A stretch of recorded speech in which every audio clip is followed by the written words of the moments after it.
नमस्कार। आप देख रहे हैं संस्कृति टीवी पर किस्से कहानियां और मैं हूं आपके साथ नितिन शर्मा। दोस्तों, आज के एपिसोड में मैं आपको भगवान श्री राम की बात बताऊंगा। भगवान श्री राम ने अपने जीवन में 5 महिलाओं का उद्धार किया।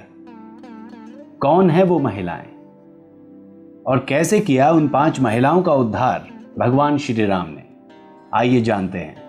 माता अहिल्या को किया गौतम ऋषि के श्राप से मुक्त। एक समय में माता अहिल्या अपने पति गौतम ऋषि के साथ वन में रहती थी। वो बहुत सुंदर थी, इसी कारण देवराज इंद्र उन पर सम्मोहित हो गए। एक दिन गौतम ऋषि स्नान करने गए हुए थे तो पीछे से इंद्र ने गौतम ऋषि का रूप धारण कर माता अहिल्या के साथ दुराचार किया। जब इंद्र वापस जा रहे थे तो उसी समय गौतम ऋषि ने उन्हें देख लिया। ये देखकर ऋषि ने दोनों को श्राप दे दिया। माता अहिल्या अपने पति गौतम ऋषि के द्वारा दिए गए श्राप के कारण वर्षों तक पत्थर की मूरत बनी रही। जब भगवान अपने गुरु विश्वामित्र व भ्राता लक्ष्मण के साथ इस वन में आए तब उन्होंने माता अहिल्या को देखा। गुरु विश्वामित्र के कहने पर उन्होंने उस पत्थर की शिला को अपने चरणों से स्पर्श किया, जिसके फलस्वरूप माता अहिल्या को फिर से नारी का रूप मिला। इस प्रकार वर्षों के पश्चात माता अहिल्या का उद्धार संभव हो सका। इसके अलावा ताड़का वध, भगवान श्री राम ने ताड़का का भी उद्धार किया था। आइए जानते हैं कैसे। किसी दुष्ट प्रवृत्ति के लोगों का वध करके उनकी मुक्ति करना भी धर्म का अंग है। ताड़का पहले एक बहुत सुंदर स्त्री थी, किंतु अगस्त्य मुनि के द्वारा दिए गए श्राप के कारण वो एक कुरूप स्त्री में बदल गई जो नरभक्षी थी। जिस वन में महर्षि विश्वामित्र यज्ञ करते थे वह दिव्य अस्त्रों का निर्माण करते थे, वहां ताड़का का प्रकोप बहुत बढ़ गया था। इसके कारण विश्वामित्र जी ने ताड़का के वध करने के उद्देश्य से विश्वामित्र जी अयोध्या नरेश दशरथ से उनके सबसे बड़े पुत्र प्रभु श्री राम को अपने साथ लेकर आए।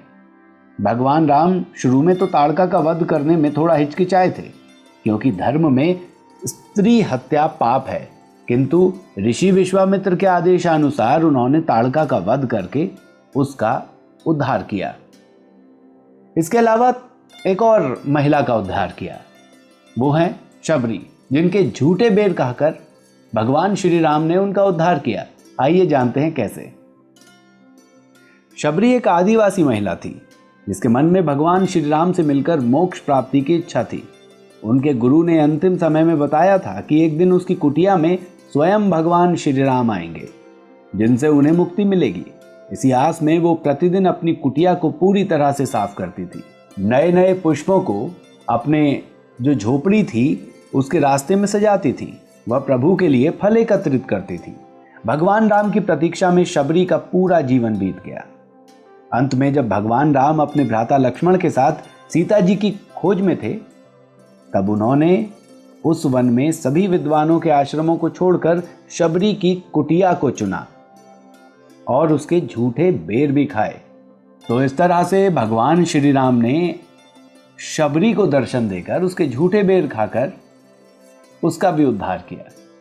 इसके बाद आती है कहानी तारा की। तारा को दोबारा महारानी बनाया। आइए जानते हैं कैसे।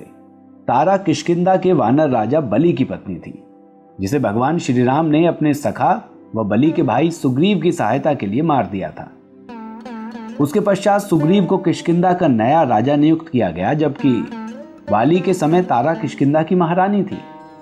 तारा किष्किंधा के वानर राजा वाली की पत्नी थी। वाली को भगवान श्री राम ने मार दिया था और सुग्रीव को किष्किंधा का राजा नियुक्त किया था। चूंकि वाली के समय तारा किष्किंधा की महारानी थी, लेकिन उसके मरने के पश्चात तारा का राज्य पर कोई अधिकार नहीं रह गया था। तारा व किष्किंधा के लोग वानर जाति से थे, जहां स्त्री का पुनः विवाह हो सकता था। भगवान श्री राम ने तारा की बुद्धिमता से प्रसन्न होकर उसे सुग्रीव की पत्नी घोषित किया था व पुनः उसे किष्किंधा की महारानी बनाया था। और एक और महिला का उद्धार भगवान श्री राम ने किया था, और वो थी स्वयं रावण की पत्नी मंदोदरी। रावण की मृत्यु और अपने पुत्रों की मृत्यु के बाद मंदोदरी युद्ध भूमि में गई और वहां पर विलाप करने लगी। रावण की मृत्यु के बाद मंदोदरी को विधवा का जीवन जीना पड़ेगा, सभी सांसारिक वस्तुओं को त्यागना पड़ेगा। भगवान श्री राम ने उसका दुख देखा और विभीषण को उससे विवाह करने के लिए कहा। इसके बाद विभीषण का विवाह मंदोदरी से हुआ और मंदोदरी दोबारा लंका की महारानी बन गई। ये क्यों हुआ? क्योंकि मंदोदरी भगवान विष्णु की भक्त थी, पूजा करती थी और यही बात रावण को पसंद नहीं थी।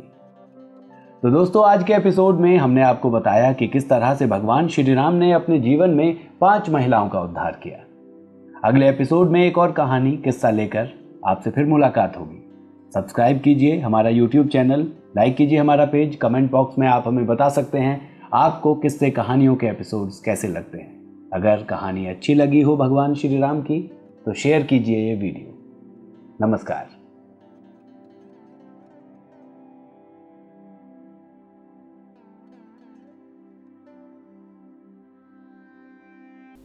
नमस्कार, आप देख रहे हैं संस्कृति टीवी और किस्से कहानियां के इस एपिसोड में आपका स्वागत है। दोस्तों, आज जो मैं कहानी आपको सुनाने वाला हूं वो है महाभारत काल से ही। पांडव अपना अज्ञातवास विराट नगर में बिता रहे थे। 1 साल का अज्ञातवास था जिसमें भीम रसोइये बने हुए थे, विराट नगर के सेवादार खुद युधिष्ठिर बने हुए थे, अर्जुन खुद विराट नगर की जो राजकुमारी थी उत्तरा उनको नृत्य सिखा रहे थे। अर्जुन को एक श्राप था कि 1 साल के लिए उनको एक किन्नर के रूप में रहना पड़ेगा, तो किन्नर बन के ये उनको नृत्य सिखा रहे थे विराट नगर की राजकुमारी उत्तरा को। और नकुल सहदेव जो थे वो घोड़ों की सेवा करते थे।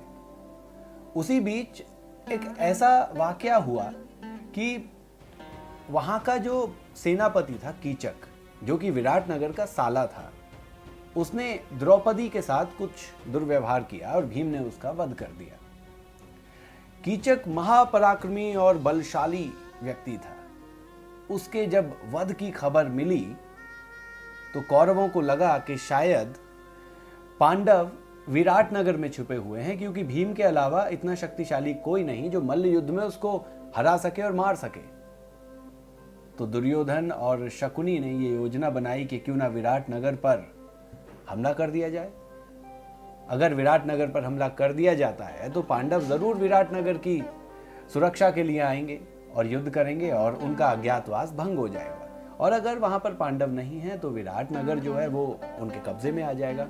तो इसमें अर्जुन ने विराट नगर के राजकुमार के साथ जाकर वहां पर सभी कौरवों को हरा दिया। इसके बाद विराट के जो महाराज थे वो बहुत खुश हुए और उन्होंने अपनी बेटी उत्तरा के लिए अर्जुन से कहा कि आप मेरी बेटी उत्तरा को अपनी पत्नी के रूप में स्वीकार कीजिए। तो ये कहानी है कि उत्तरा का रिश्ता अर्जुन ने क्यों ठुकराया। जब विराट नरेश ने कहा कि आप मेरी बेटी उत्तरा को पत्नी के रूप में स्वीकार कीजिए, तो अर्जुन ने कहा कि महाराज, उत्तरा मेरी शिष्या है और शिष्या पुत्री के समान होती है, इसलिए मैं इससे विवाह नहीं कर सकता। और आपका भी सम्मान करते हुए मैं ये चाहता हूं कि उत्तरा मेरे पुत्र अभिमन्यु की पत्नी बने। तो इस तरह अपने लिए आए हुए उत्तरा के रिश्ते को ठुकराकर अर्जुन ने विराट नरेश का भी मान रखा और उत्तरा की शादी अभिमन्यु से कराई। तो ये थी आज की कहानी। दोस्तों, ऐसी ही कहानियां आप जान सकते हैं, देख सकते हैं संस्कृति टीवी पर। YouTube पर देख रहे हैं तो सब्सक्राइब कीजिए हमारा ये चैनल, और अगर आप हमें Facebook पर देख रहे हैं तो लाइक कीजिए संस्कृति टीवी का पेज। नमस्कार। नमस्कार, आप देख रहे हैं संस्कृति टीवी और मैं हूं आपके साथ नितिन शर्मा। संस्कृति टीवी के खास कार्यक्रम किस्से कहानियों में आपका स्वागत है। ब्रह्मा, विष्णु, महेश, इन्हें त्रिदेव कहा जाता है। ब्रह्मा जी को सृष्टि बनाने वाला, विष्णु जी को सृष्टि का पालनहार और महेश यानी शिव को सृष्टि का संहारक कहा जाता है। आइए मैं आपको आज एक कहानी सुनाता हूँ, एक कथा सुनाता हूँ कि विष्णु और महेश की पूजा की जाती है। जगह जगह इनके मंदिर आपको देखने को मिलेंगे, लेकिन ब्रह्मा जी के मंदिर पूरे संसार में 3 ही हैं। ऐसा क्यों है? आइए जानते हैं इससे जुड़ी एक कहानी। कहा जाता है एक बार पृथ्वी की भलाई के लिए ब्रह्मा जी ने कमल के फूल को पृथ्वी पर फेंका और तय किया कि जहां पर यह कमल का फूल गिरेगा वहीं पर पृथ्वी की भलाई के लिए यज्ञ किया जाएगा। और वो फूल गिरा जाकर पुष्कर में, जहां आज भी ब्रह्मा जी का मंदिर मौजूद है और वहां पर ब्रह्मा जी की पूजा की जाती है। लेकिन पूरे संसार में 3 ही मंदिर क्यों हैं ब्रह्मा जी के? जबकि उन्होंने ही सृष्टि बनाई है, तो उनके मंदिर विष्णु और महेश यानी शिव से कम क्यों हैं? इसके पीछे एक कहानी है। यज्ञ शुरू होने वाला था, सभी देवी देवता वहां पर पहुंच चुके थे, लेकिन ब्रह्मा जी की पत्नी सावित्री वहां पर नहीं पहुंची। सारे देवता इंतजार कर रहे थे। ये देख ब्रह्मा जी ने नंदिनी गाय से गायत्री को उत्पन्न किया और गायत्री से विवाह करके उनके साथ यज्ञ में बैठ गए। लेकिन जब सावित्री आई और उन्होंने गायत्री को ब्रह्मा जी की पत्नी के रूप में देखा तो वो नाराज हो गई और क्रोधवश उन्होंने श्राप दे दिया ब्रह्मा जी को कि आपने अपनी ही पुत्री के साथ विवाह किया है, इसीलिए मैं आपको श्राप देती हूं कि आपकी पूजा नहीं की जाएगी। तो दोस्तों, इसी वजह से ब्रह्मा जी की पत्नी के श्राप की वजह से ब्रह्मा जी की पूजा नहीं की जाती। लेकिन पुष्कर में आज भी ब्रह्मा जी का मंदिर मौजूद है और ब्रह्मा जी के सिर्फ 3 ही मंदिर इस पूरी दुनिया में मौजूद हैं। तो आज के एपिसोड में कहानी ये थी कि ब्रह्मा जी की पूजा आखिर क्यों नहीं की जाती। अगले एपिसोड में एक और ऐसी कथा या कहानी लेकर हम आपसे फिर मिलेंगे। लेकिन अगर आप हमें फेसबुक पर देख रहे हैं तो लाइक कीजिए हमारा पेज, अगर आप हमें यूट्यूब पर देख रहे हैं तो सब्सक्राइब कीजिए इस चैनल को, ताकि आगे की जानकारी आपको मिलती रहे। नमस्कार।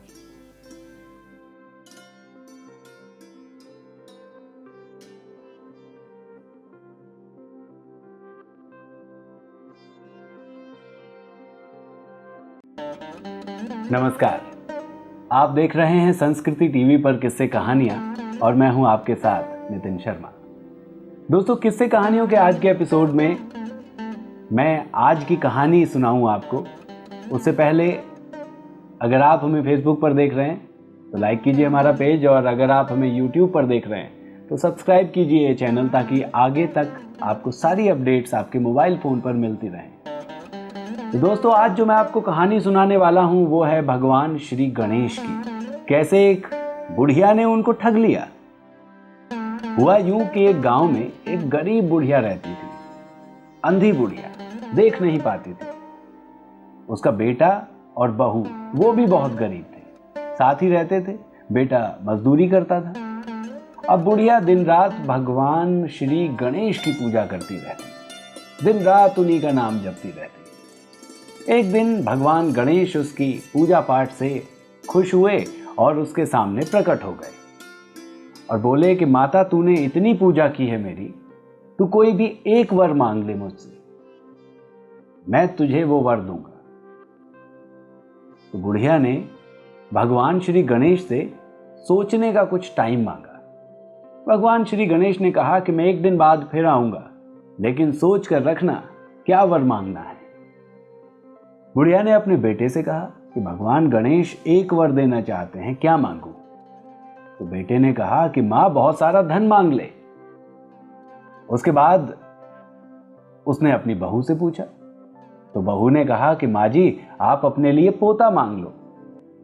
बुढ़िया ने दोनों की बात सुनी और पड़ोस में रहने वाली अपनी ही एक दोस्त दूसरी बुढ़िया से पूछ लिया कि भगवान श्री गणेश मुझे एक वरदान देना चाहते हैं, मैं क्या मांगू?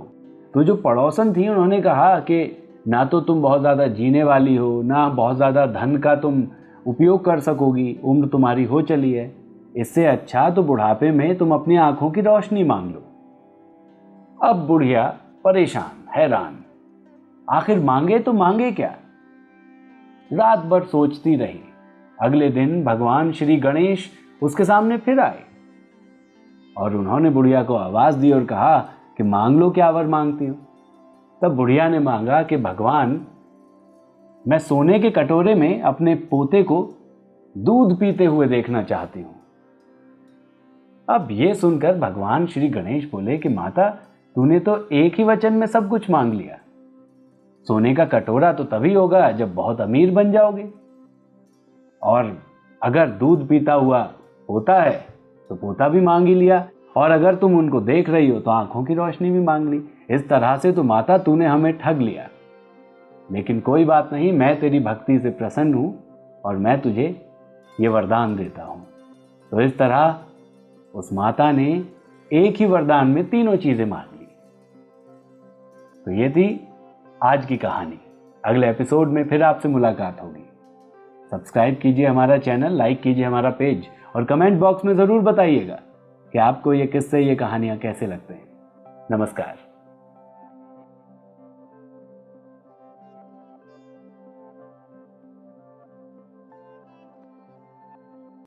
नमस्कार, आप देख रहे हैं संस्कृति टीवी पर किस्से कहानियां और मैं हूं आपके साथ नितिन शर्मा। दोस्तों, पिछले एपिसोड में हमने बात की थी सनातन धर्म की कुछ विशेषताओं, कुछ खासियतों के बारे में। आइए आज विस्तार से जानते हैं आखिर सनातन धर्म या हिंदू धर्म है क्या। चलिए शुरू करते हैं। हिंदू धर्म एक धर्म या जीवन पद्धति है जिसके अनुयायी अधिकांशतः हमारे देश भारत, नेपाल और मॉरिशस में बहुमत में है। इसे विश्व का प्राचीनतम धर्म माना जाता है। इसे वैदिक सनातन स्वर्णाश्रम धर्म भी कहते हैं। इसका अर्थ है कि इसकी उत्पत्ति मानव की उत्पत्ति से भी पहले से है। विद्वान हिंदू धर्म को भारत की विभिन्न संस्कृतियों एवं परंपराओं का सम्मिश्रण मानते हैं जिसका कोई संस्थापक नहीं है। यह धर्म अपने अंदर कई अलग अलग उपासना पद्धतियां, मत, संप्रदाय और दर्शन समेटे हुए है। अनुयायियों की संख्या के आधार पर यह विश्व का तीसरा सबसे बड़ा धर्म है। संख्या के आधार पर इसके अधिकतर उपासक भारत में हैं और प्रतिशत के आधार पर नेपाल में हैं। हालांकि इसमें कई देवी देवताओं की पूजा की जाती है, लेकिन वास्तव में ये एकेश्वरवादी धर्म है। इसे सनातन धर्म अथवा वैदिक धर्म भी कहते हैं। इंडोनेशिया में इस धर्म का औपचारिक नाम हिंदू आगम है। हिंदू केवल एक धर्म या संप्रदाय ही नहीं, अपितु जीवन जीने की एक पद्धति है। आइए अब बताते हैं आपको हिंदू धर्म के इतिहास के बारे में। सनातन धर्म पृथ्वी के सबसे प्राचीन धर्मों में से एक है। हालांकि इसके इतिहास के बारे में अनेक विद्वानों के अनेक मत हैं। आधुनिक इतिहासकार हड़प्पा, मेहरगढ़ आदि पुरातात्विक अन्वेषणों के आधार पर इस धर्म का इतिहास कुछ हजार वर्ष पुराना मानते हैं। जहां भारत और आधुनिक पाकिस्तानी क्षेत्र की सिंधु घाटी सभ्यता में हिंदू धर्म के कई चिन्ह मिलते हैं। इनमें एक अज्ञात मातृ देवी की मूर्तियां, भगवान शिव पशुपति जैसे देवता की मुद्राएं, शिवलिंग, पीपल की पूजा इत्यादि प्रमुख है। इतिहासकारों के एक दृष्टिकोण के अनुसार इस सभ्यता के अंत के दौरान मध्य एशिया से एक अन्य जाति का आगमन हुआ जो स्वयं को आर्य कहते थे और संस्कृत नाम की एक हिंद यूरोपीय भाषा बोलते थे। एक अन्य दृष्टिकोण के अनुसार सिंधु घाटी सभ्यता के लोग स्वयं ही आर्य थे और उनका मूल स्थान भारत ही था। आर्यों की सभ्यता को वैदिक सभ्यता कहते हैं। पहले दृष्टिकोण के अनुसार लगभग 1700 ईसा पूर्व में आर्य अफगानिस्तान, कश्मीर, पंजाब और हरियाणा में बस गए। तभी से वे लोग यानी उनके विद्वान ऋषि अपने देवताओं को प्रसन्न करने के लिए वैदिक संस्कृत में मंत्र रचने लगे। पहले 4 वेद रचे गए जिसमें ऋग्वेद प्रथम था। इसके बाद उपनिषद जैसे ग्रंथ आए। हिंदू मान्यता के अनुसार वेद, उपनिषद आदि ग्रंथ अनादि नित्य हैं। ईश्वर की कृपा से अलग अलग मंत्र दृष्टा ऋषियों को अलग अलग ग्रंथों का ज्ञान प्राप्त हुआ जिन्होंने फिर उन्हें लिपिबद्ध किया। बौद्ध और धर्मों के अलग हो जाने के बाद वैदिक धर्म में काफी परिवर्तन आया। नए देवता और नए दर्शन उभरे। इस तरह आधुनिक हिंदू धर्म का जन्म हुआ। दूसरे दृष्टिकोण के अनुसार हिंदू धर्म का मूल कदाचित सिंधु सरस्वती परंपरा जिसका स्रोत मेहरगढ़ की 6500 ईसा पूर्व संस्कृति में मिला है से भी पहले की भारतीय परंपरा है। हालांकि भारत विरोधी विद्वानों ने कई प्रयासों के बावजूद यहाँ तक कि भ्रामक प्रमाणों के आधार पर भी अपने विचार को सिद्ध नहीं कर पाए। तो दोस्तों, ये बात थी विस्तार से हिंदू संस्कृति की। अगले एपिसोड में कुछ और बातें लेकर हम फिर आएंगे। लेकिन आपको यह एपिसोड कैसा लगा आप हमें कमेंट बॉक्स में लिखकर जरूर बताइएगा। सब्सक्राइब करना मत भूलिएगा संस्कृति टीवी। नमस्ते।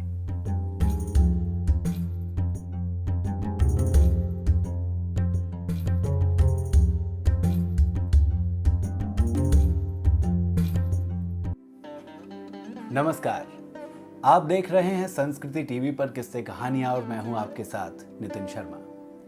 दोस्तों, किस्से कहानियों के आज के एपिसोड में हम कुछ ऐसी जानकारी आपको देने वाले हैं जो हमारे धर्म यानी सनातन धर्म से जुड़ी है। सनातन धर्म दुनिया का सबसे प्राचीन धर्म माना जाता है। सनातन धर्म में वेद हैं, मंत्र हैं। सनातन धर्म की कुछ ऐसी खास बातें हैं जो हम सभी को जाननी चाहिए। तो आइए शुरू करते हैं आज सनातन धर्म को जानने की पहल। सनातन धर्म की क्या है खासियत, आइए जानते हैं। उत्सवों का धर्म। हिंदू धर्म में प्रत्येक त्योहार या पर्व सेहत, उत्सव, रिश्तों और प्रकृति से जुड़े हैं।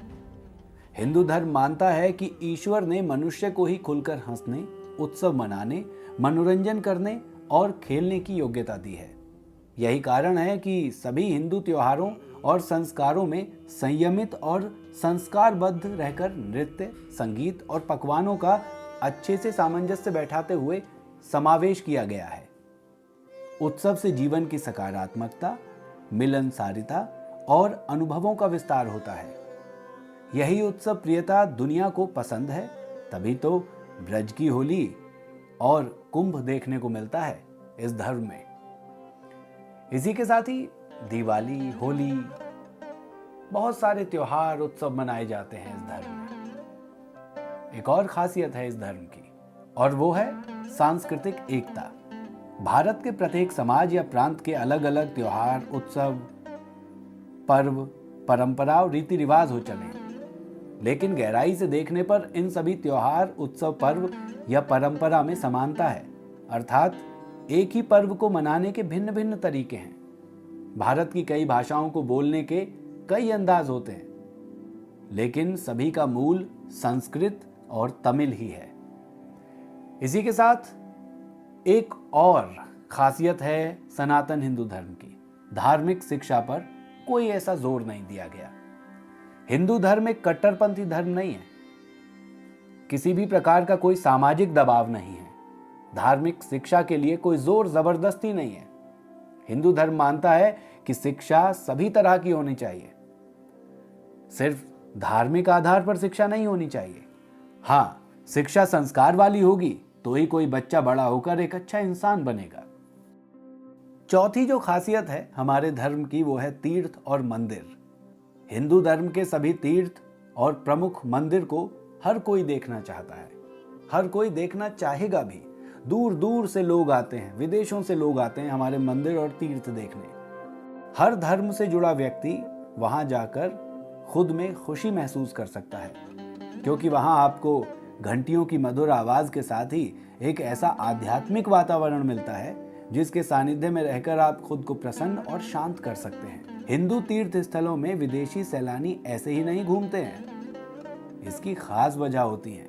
इसके अलावा एक और जो खासियत है सनातन धर्म की वो है सह अस्तित्व और स्वीकार्यता। सनातन धर्म कहता है कि बाकी के जो धर्म है उनकी भी स्वीकार्यता होनी चाहिए, उनका भी अस्तित्व होना चाहिए, ना कि सिर्फ अपने धर्म का। सनातन धर्म एक ऐसा धर्म है जो हर धर्म की इज्जत करता है, हर धर्म को स्वीकारता भी है, उसके अस्तित्व को भी मानता है। परोपकार, सहिष्णुता, उदारता, मानवता और लचीलेपन की भावना से ही सह अस्तित्व और सभी को स्वीकारने की भावना का विकास होता है। सह अस्तित्व का अर्थ है सभी के साथ संभाव और प्रेम से रहना, चाहे वो किसी भी जाति, धर्म और देश से संबंध रखता हो। इतिहास में कई ऐसे उदाहरण हैं कि हिंदुओं ने दुनिया के कई देशों से समय समय पर सताए और भगाए गए शरणार्थियों के समूह को अपने यहाँ शरण दी। दूसरी ओर हिंदू जहाँ भी गया वो वहां की संस्कृति में घुल मिल गया। हिंदू धर्म की एक और खासियत मैं आपको बताता हूं, वो है ध्यान और योग। योग, ध्यान और मोक्ष हिंदू धर्म की ही देन है। मोक्ष मुक्ति या परम गति की धारणा या विश्वास का जनक वेद ही है। योग में ही इसे समाधि कहा गया है। वेदों के इस ज्ञान को सभी ने अलग अलग तरीके से समझकर इसकी व्याख्या की है। मोक्ष प्राप्ति हेतु ध्यान को सबसे कारगर और सरल रास्ता माना जाता है। पूरे विश्व में ध्यान और योग हिंदू धर्म की वजह से ही जाना जाता है। हमारे धर्म में धार्मिक स्वतंत्रता दी जाती है प्रत्येक व्यक्ति को।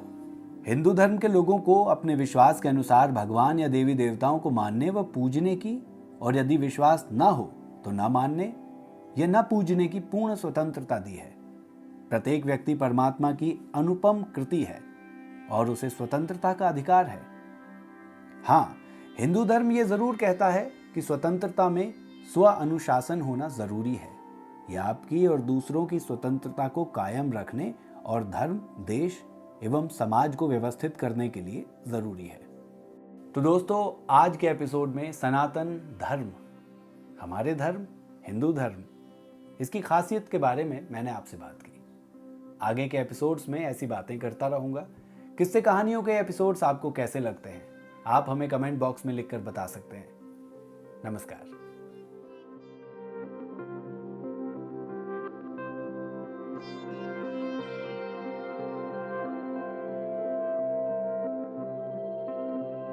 नमस्कार, आप देख रहे हैं संस्कृति टीवी और मैं हूं आपके साथ नितिन शर्मा। किस्से कहानियों के इस एपिसोड में आपका स्वागत है।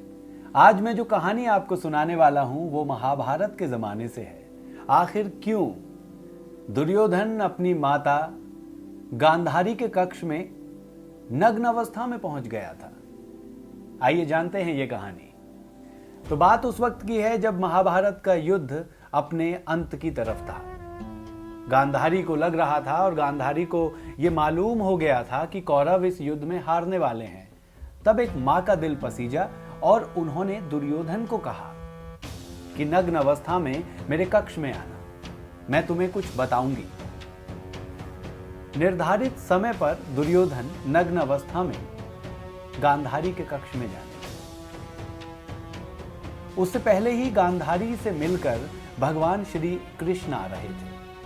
कृष्ण को देखकर गांधारी क्रोध में आ गईं और कहा कि हे केशव, तुम्हारी वजह से ही ये युद्ध हुआ है। तुम चाहते तो ये युद्ध रोका जा सकता था। तुम चाहते तो मेरे परिवार का, कुल का विनाश ना होता। और गांधारी ने गुस्से में भगवान श्री कृष्ण को ये शाप दे दिया कि जिस तरह से कौरवों का विनाश हुआ उसी तरह से हे कृष्ण, तुम्हारा और तुम्हारे कुल का भी विनाश हो जाएगा। लेकिन भगवान श्री कृष्ण तो फिर लीलाधर हैं, हाथ जोड़े और निकल लिए। लेकिन रास्ते में दुर्योधन नग्न अवस्था में मिले। भगवान श्री कृष्ण सारी लीला जानते थे। उन्होंने दुर्योधन को कहा कि हे दुर्योधन, तुम वयस्क हो, शादीशुदा हो, बड़े हो, तुम अपनी माता के कक्ष में नग्न जाओगे? समाज और आने वाली पीढ़ियां, इतिहास क्या कहेगा? दुर्योधन को यह जानकर थोड़ा संकोच हुआ कि हाँ, बात तो सही है। और उन्होंने केले के पत्ते लपेट लिए और पहुंच गए गांधारी के कक्ष में। दुर्योधन को अपने नजदीक पाकर गांधारी ने अपनी आंखों की पट्टी खोल दी और आंखों का तेज दुर्योधन को दिया। दुर्योधन के शरीर के जिस जिस अंग पर गांधारी की दृष्टि पड़ी वो पत्थर का हो गए, फौलाद का हो गए। उस अंग को कोई हानि पहुंचा ही नहीं जा सकती थी। लेकिन गांधारी ने जब देखा कि दुर्योधन तो केले के पत्ते लपेट कर है और कमर से नीचे का हिस्सा ढका हुआ है, तो गांधारी नाराज हो गई। और गांधारी ने कहा कि दुर्योधन, कभी तो मेरी बात मान लेते। मैंने तुमसे कहा था कि पूर्ण नग्न अवस्था में आना है। अब कमर से ऊपर का हिस्सा तो तुम्हारा फौलाद का, पत्थर का हो गया, लेकिन नीचे का हिस्सा वैसा का वैसा ही रह गया। और युद्ध में हारने के अभी भी तुम्हारे जो प्रतिशत है वो बने हुए हैं। तब दुर्योधन ने कहा कि मैं तो नग्न अवस्था में ही आ रहा था। भगवान श्री कृष्ण मिले थे और केशव ने मुझे कहा तो मैं शर्म के मारे पत्ते लपेट आया।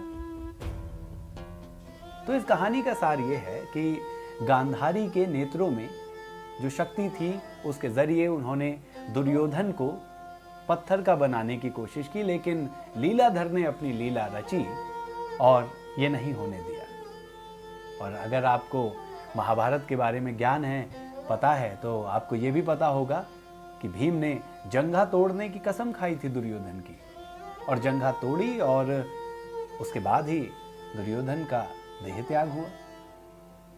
तो ये थी कहानी आज महाभारत के युग से।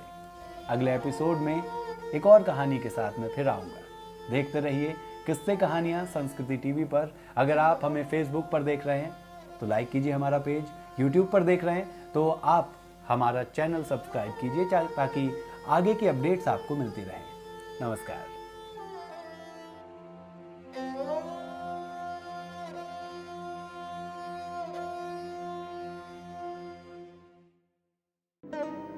नमस्ते, आप देख रहे हैं संस्कृति टीवी पर किस्से कहानियां और मैं हूं आपके साथ नितिन शर्मा। दोस्तों, किस्से कहानियों के आज के एपिसोड में मैं आपको बताने वाला हूं कि कैसे हुआ भगवान हनुमान का जन्म और कैसे संपर्क में आए वो सुग्रीव के। लेकिन किस्से कहानियों के एपिसोड में आगे बढ़ने से पहले अगर आप हमें यूट्यूब पर देख रहे हैं तो कृपया सब्सक्राइब कीजिए हमारा ये चैनल। कमेंट बॉक्स में ज़रूर लिखिएगा कैसे लगते हैं किस्से कहानियों के एपिसोड, और अगर आप हमें फेसबुक पर देख रहे हैं तो लाइक कीजिए हमारा पेज। तो दोस्तों, आइए अब जानते हैं भगवान हनुमान के जन्म की कहानी।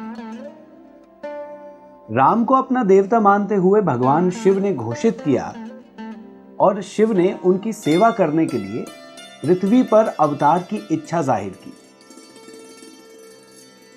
सती ने इस पर अपना विरोध जाहिर किया और कहा कि भगवान शिव, अगर आप धरती पर चले जाएंगे तो मैं यहां अकेली पड़ जाऊंगी, आपको याद करूंगी।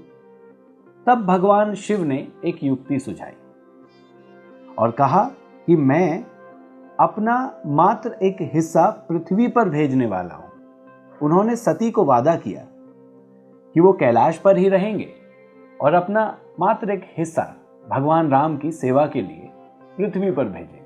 वो सोच रहे थे कि क्या किया जाए। इस समस्या पर चर्चा करने लगे। यदि वो मनुष्य के आकार को लेते तो वो सेवा के धर्म का उल्लंघन करेंगे, क्योंकि नौकर मालिक से बड़ा नहीं होना चाहिए आयु में। शिव ने आखिरकार एक वानर का रूप धारण करने का निर्णय लिया, क्योंकि वो विनम्र होता है, फल फूल खाता है, सरल स्वभाव का होता है। और इसी तरह से अंजनी के यहाँ जन्मे भगवान शिव हनुमान के रूप में। तो ये थी कहानी भगवान हनुमान के जन्म की।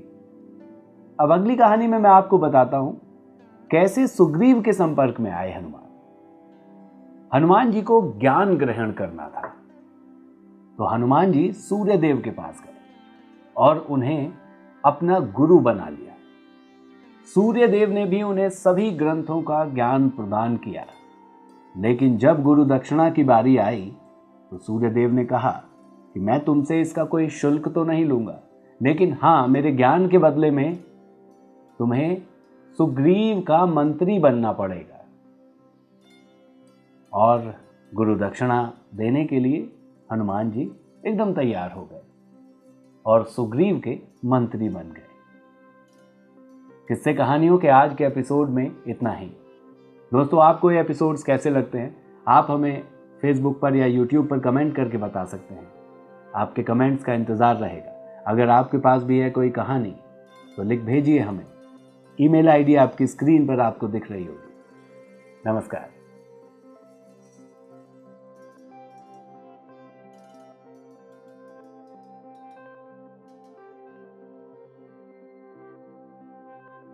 नमस्ते, आप देख रहे हैं संस्कृति टीवी पर किस्से कहानियां और मैं हूं आपके साथ नितिन शर्मा। दोस्तों, जब भी हम महाभारत की बात करते हैं तो एक सवाल जहन में जरूर उठता है कि कर्ण और अर्जुन में ज्यादा बड़ा योद्धा कौन था। इन दोनों की तुलना हमेशा की जाती है। बड़ा धनुर्धर कौन था? आज की कहानी, आज के किस्से के बाद आप खुद तय कीजिएगा कि कौन था बड़ा योद्धा। कैसे कर्ण ने कई बार अर्जुन की जान बख्शी। पहली बार तब जब कुंती ने कर्ण को बताया कि वो कुंती का पुत्र है। हुआ यूं था कि कुंती को कई वरदान प्राप्त थे। उसमें से एक वरदान था सूर्यदेव का, जो कुंती ने सूर्यदेव से विवाह से पहले ही मांग लिया था, जिसके रूप में उसे पुत्र की प्राप्ति हुई। कुंती ने उस पुत्र को टोकरी में रख के नदी में प्रवाहित कर दिया, लेकिन उस बच्चे की एक पहचान थी, उसके कवच और कुंडल। उस कवच और कुंडल के रहते हुए उसे कोई नहीं हरा सकता था। और ये बात कुंती भली भांति जानती थी। तो कुंती ने जाकर कर्ण से मांगा कि वो अपने 5 भाई जो हैं बाकी पांडव, उनकी जान बख्श दे। लेकिन कर्ण ने उस वक्त ये कहा कि माता, 5 पांडव जिंदा रहेंगे, आपके 5 पुत्र जिंदा रहेंगे, या तो मैं जिंदा रहूंगा या अर्जुन जिंदा रहेगा। मैं जिंदा रहा तब भी 5 जिंदा रहेंगे, और अर्जुन जिंदा रहा तब भी 5 जिंदा रहेंगे। तो मैं अर्जुन को छोड़कर किसी का भी वध नहीं करूंगा। इसके अलावा कवच कुंडल के बारे में इंद्रदेव भली भांति जानते थे। तो इंद्रदेव भिक्षुक के रूप में पहुंच गए कर्ण के पास। कर्ण जानता था कि ये इंद्रदेव हैं और अपने पुत्र अर्जुन को बचाना चाहते हैं, लेकिन ये सब जानते हुए भी अपने कवच और कुंडल को दान कर दिया कर्ण ने। कर्ण को इसी वजह से दानवीर भी कहा जाता है। लेकिन इंद्रदेव ने भी खुश होकर उसकी उदारता, उसकी दान प्रियता देखकर एक शस्त्र उसको दिया, एक तीर दिया, जिसका निशाना अचूक था। वो अपने लक्ष्य को कभी भी जीवित नहीं छोड़ता था। और उस तीर को कर्ण ने अर्जुन के लिए बचा कर रखा था। अब युद्ध शुरू हुआ। एक बार तो अर्जुन की जिंदगी भगवान श्री कृष्ण ने बचा ली। जब अर्जुन असहाय महसूस कर रहा था और कर्ण तीर चलाकर उसकी गर्दन काटने ही वाला था, लेकिन भगवान श्री कृष्ण ने रथ को धरती में धंसा दिया और तीर जो है वो अर्जुन के सर के ऊपर से निकल गया। लेकिन भगवान श्री कृष्ण जानते थे कि कर्ण के पास एक ऐसा शस्त्र है, एक ऐसा तीर है, जिससे भगवान श्री कृष्ण भी अर्जुन को नहीं बचा सकते। इसीलिए जब घटोत्कच, भीमपुत्र घटोत्कच युद्ध में आया तो वो पूरी कौरव सेना पर भारी पड़ गया। तो दुर्योधन ने बहुत आग्रह किया कर्ण से कि वो तीर चलाए और घटोत्कच का वध करे, लेकिन कर्ण ने कहा कि वो तीर मैंने सिर्फ अर्जुन के लिए रखा हुआ है। दुर्योधन इस बात से नाराज हो गया। उसने कहा कि अगर ऐसे ही चलता रहा तो घटोत्कच सुबह तक युद्ध समाप्त कर देगा, हम युद्ध हार जाएंगे। तब कर्ण ने वो तीर जो कि अर्जुन के लिए था घटोत्कच पर चलाया, और जब घटोत्कच की चिता जल रही थी तो सभी पांडव दुखी थे, लेकिन भगवान श्री कृष्ण मुस्कुरा रहे थे। इस बात पर भीम को गुस्सा आया और उन्होंने कृष्ण से कहा कि तुम मेरे पुत्र के वध पर मुस्कुरा रहे हो कृष्ण। तब उन्होंने कहा कि आपके पुत्र ने आपके भाई की जान बचाई है। अगर तो ये तीर अर्जुन की तरफ चलता तो अर्जुन का बचना नामुमकिन था और आप लोग युद्ध हार जाते। अब इस कहानी, इस किस्से के बाद आप खुद तय कीजिए, कर्ण और अर्जुन में से बड़ा योद्धा कौन था, दानवीर कर्ण या धनुर्धर अर्जुन? नमस्कार।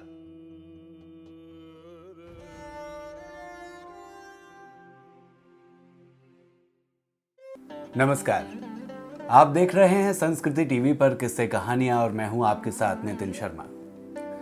दोस्तों, आज के किस्से कहानियों के एपिसोड में मैं आपको एक कहानी सुनाऊंगा भगवान और एक भक्त की। एक बार एक किसान था। वो भगवान से खासा नाराज रहता था। पूजा तो करता था भगवान की, पर उसकी नाराजगी हमेशा भगवान से बनी रहती थी। उसकी वजह यह थी कि वो जब फसल बोता तो कभी धूप ज्यादा होती, कभी ओले पड़ते, कभी बारिश होती। इस वजह से उसकी नाराजगी भगवान से बनी रहती थी।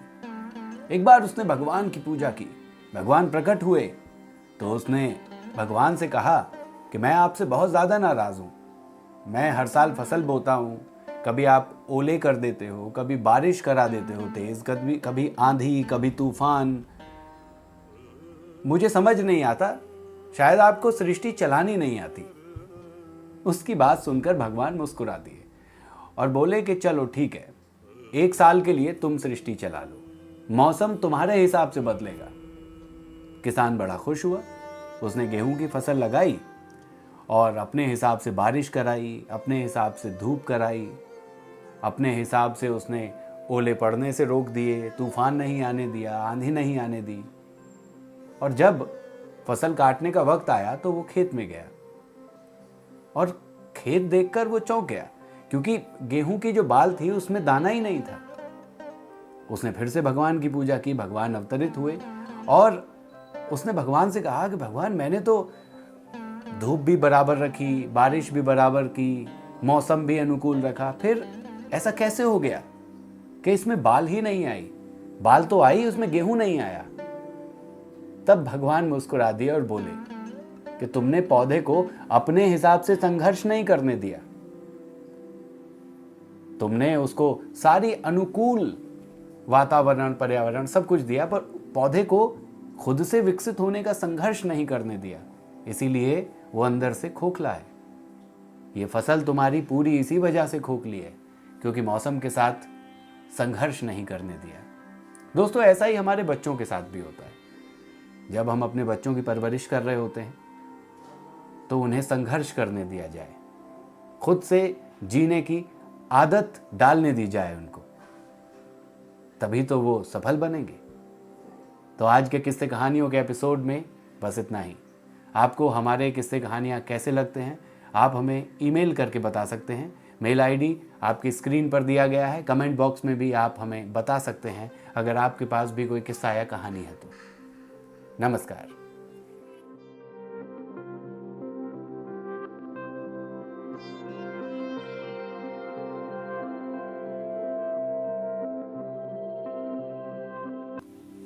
नमस्कार, आप देख रहे हैं संस्कृति टीवी पर किस्से कहानियां और मैं हूं आपके साथ नितिन शर्मा। दोस्तों, क्या आप जानते हैं कि भगवान श्री कृष्ण और उनके बड़े भाई बलराम यानी दाऊ के बीच कई बार मतभेद हुए। कई बार उनके विचार एक दूसरे से मेल नहीं खाते थे। ऐसे ही 2 किस्से मैं आज आपको बताऊंगा। एक किस्सा तब का है जब भगवान श्री कृष्ण और बलराम की छोटी बहन सुभद्रा की शादी थी। वहां पर अर्जुन भी आए हुए थे। द्रौपदी के साथ अर्जुन का विवाह तब तक हो चुका था। अब आप सोच रहे होंगे कि सुभद्रा का विवाह किसके साथ हो रहा था। तो कृष्ण और बलराम की छोटी बहन सुभद्रा का विवाह हो रहा था दुर्योधन के साथ। हुआ यूं कि बलराम के 2 शिष्य थे, भीम और दुर्योधन। दोनों ने ही बलराम से गदा युद्ध सीखा था, लेकिन जो प्रिय शिष्य था वो दुर्योधन था।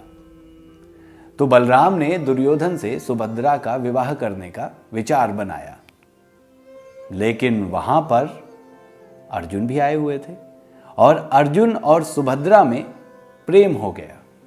ये बात अर्जुन ने कृष्ण को बताई। फिर क्या था, कृष्ण की अनुमति के बाद अर्जुन वहां से चुपचाप सुभद्रा को ले भागे और इस बात पर बलराम बहुत क्रोधित हुए। बाद में श्री कृष्ण ने बड़ी मुश्किल से उनको समझाया और दूसरा विवाद भी दुर्योधन को ही लेकर हुआ।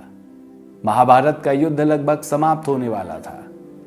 भीम और दुर्योधन के बीच युद्ध चल रहा था।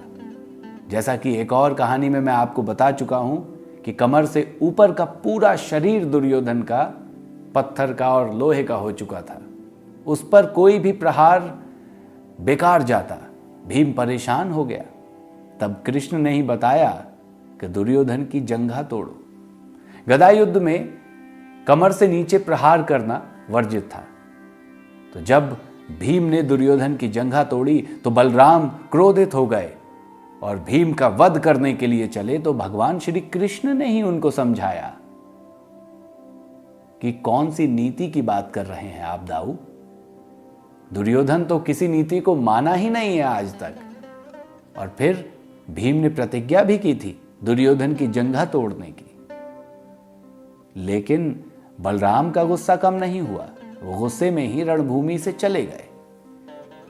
तो ऐसे थे भगवान श्री कृष्ण, बिना युद्ध किए हुए भी जीत दिला देते थे। भगवान श्री कृष्ण के जीवन से हमें यह प्रेरणा जरूर मिलती है कि युद्ध जीतने के लिए बल की ही आवश्यकता नहीं होती, बल्कि बुद्धि और विवेक की भी आवश्यकता होती है। अगले एपिसोड में एक और किस्सा कहानी लेकर आपसे मुलाकात होगी। नमस्कार।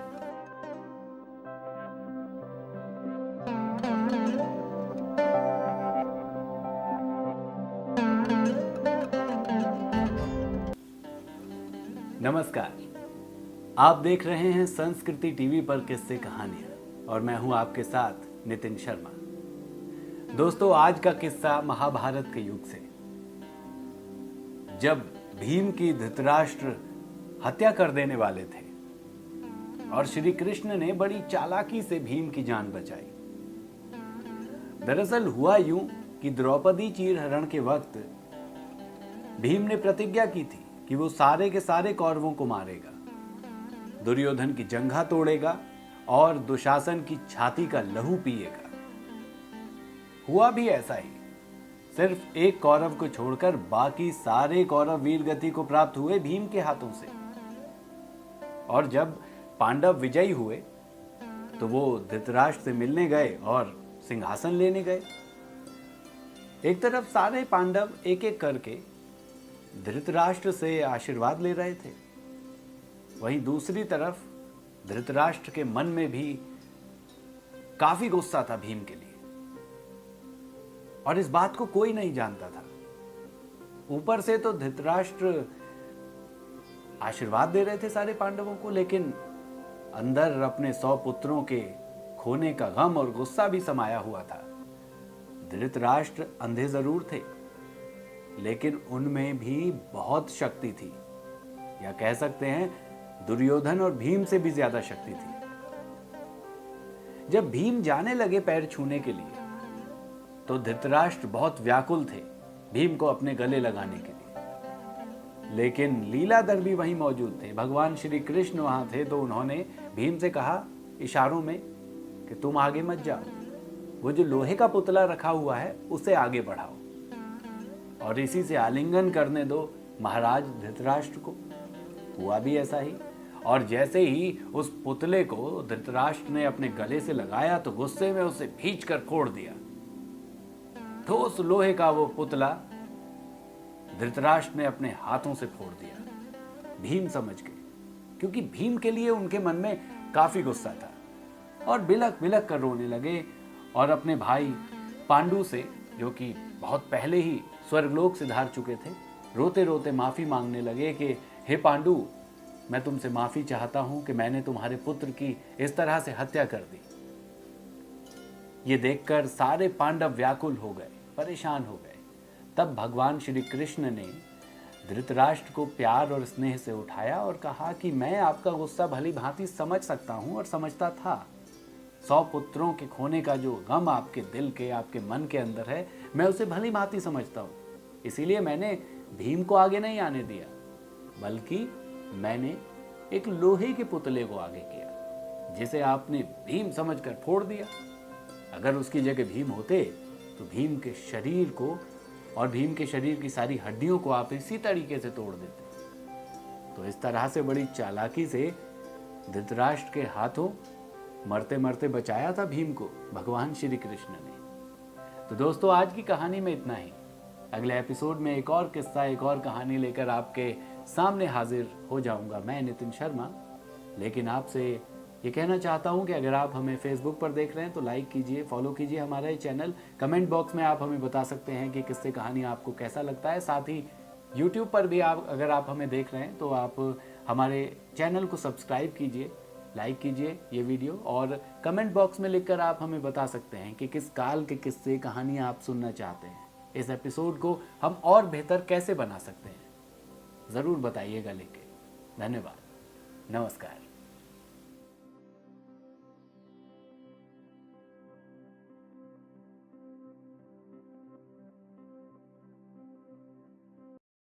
नमस्कार। आप देख रहे हैं किस्से कहानियां संस्कृति टीवी पर और मैं हूं आपके साथ नितिन शर्मा।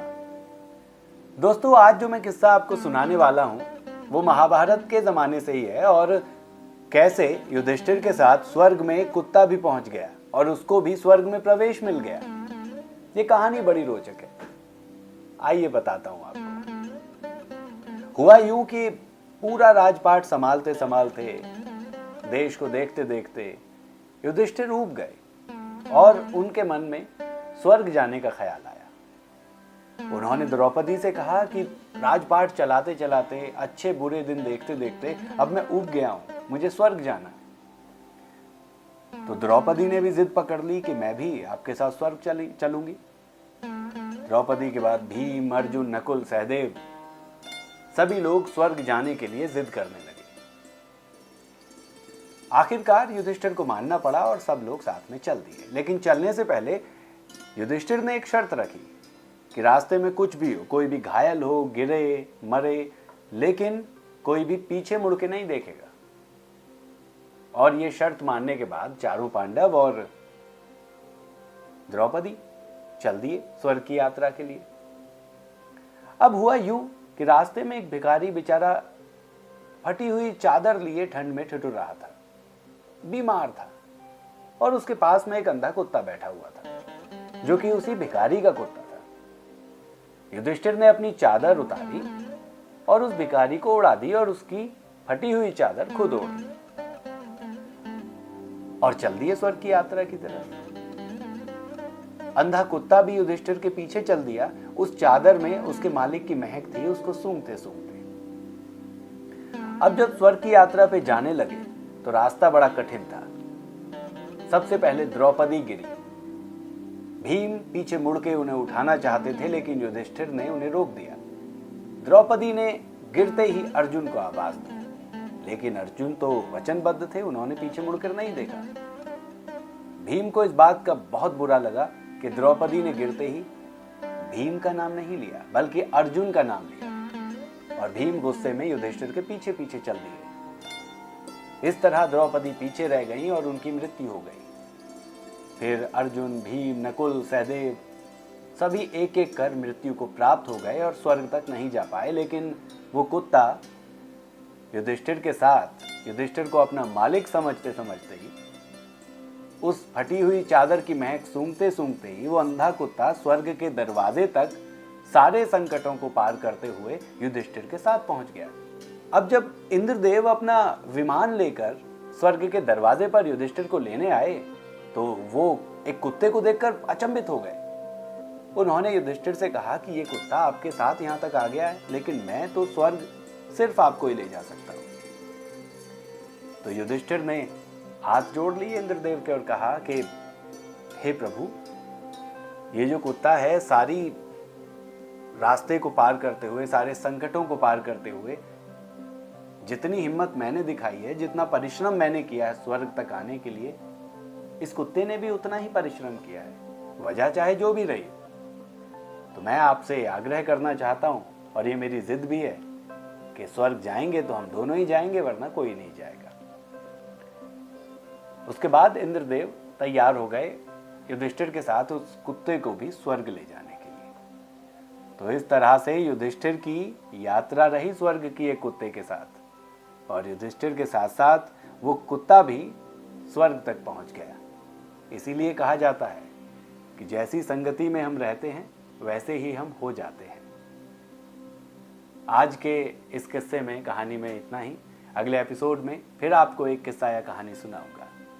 अगर आप हमें फेसबुक पर देख रहे हैं, कमेंट बॉक्स में लिखिए आपको ये एपिसोड कैसा लगा। अगर आप हमें यूट्यूब पर देख रहे हैं तो आप हमें बता सकते हैं कमेंट बॉक्स में लिख कर के ये एपिसोड किस्से कहानी का आपको कैसे लगा। साथ ही साथ आप हमें फेसबुक और यूट्यूब पर सब्सक्राइब कर सकते हैं हमारे चैनल को। नमस्कार।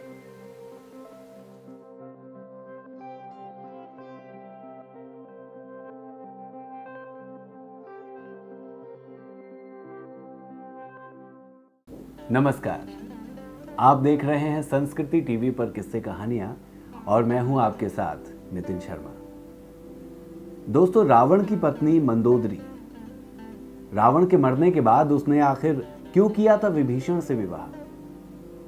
आखिर क्यों? ऐसी क्या मजबूरी थी कि अपने ही देवर से उसे विवाह करना पड़ा? यह किस्सा आज आपको बताऊंगा, लेकिन आइए पहले ले चलते हैं आपको इनके इतिहास में। पुलस्त्य ऋषि के पुत्र और महर्षि अगस्त्य के भाई महर्षि विश्रवा ने राक्षस राज सुमाली और ताड़का की पुत्री राजकुमारी कैकसी से विवाह किया था। कैकसी के 3 पुत्र और 1 पुत्री थी, रावण, कुंभकर्ण, विभीषण और शूर्पणखा। विश्रवा की दूसरी पत्नी ऋषि भारद्वाज की पुत्री इलाविडा थी, जिससे कुबेर का जन्म हुआ।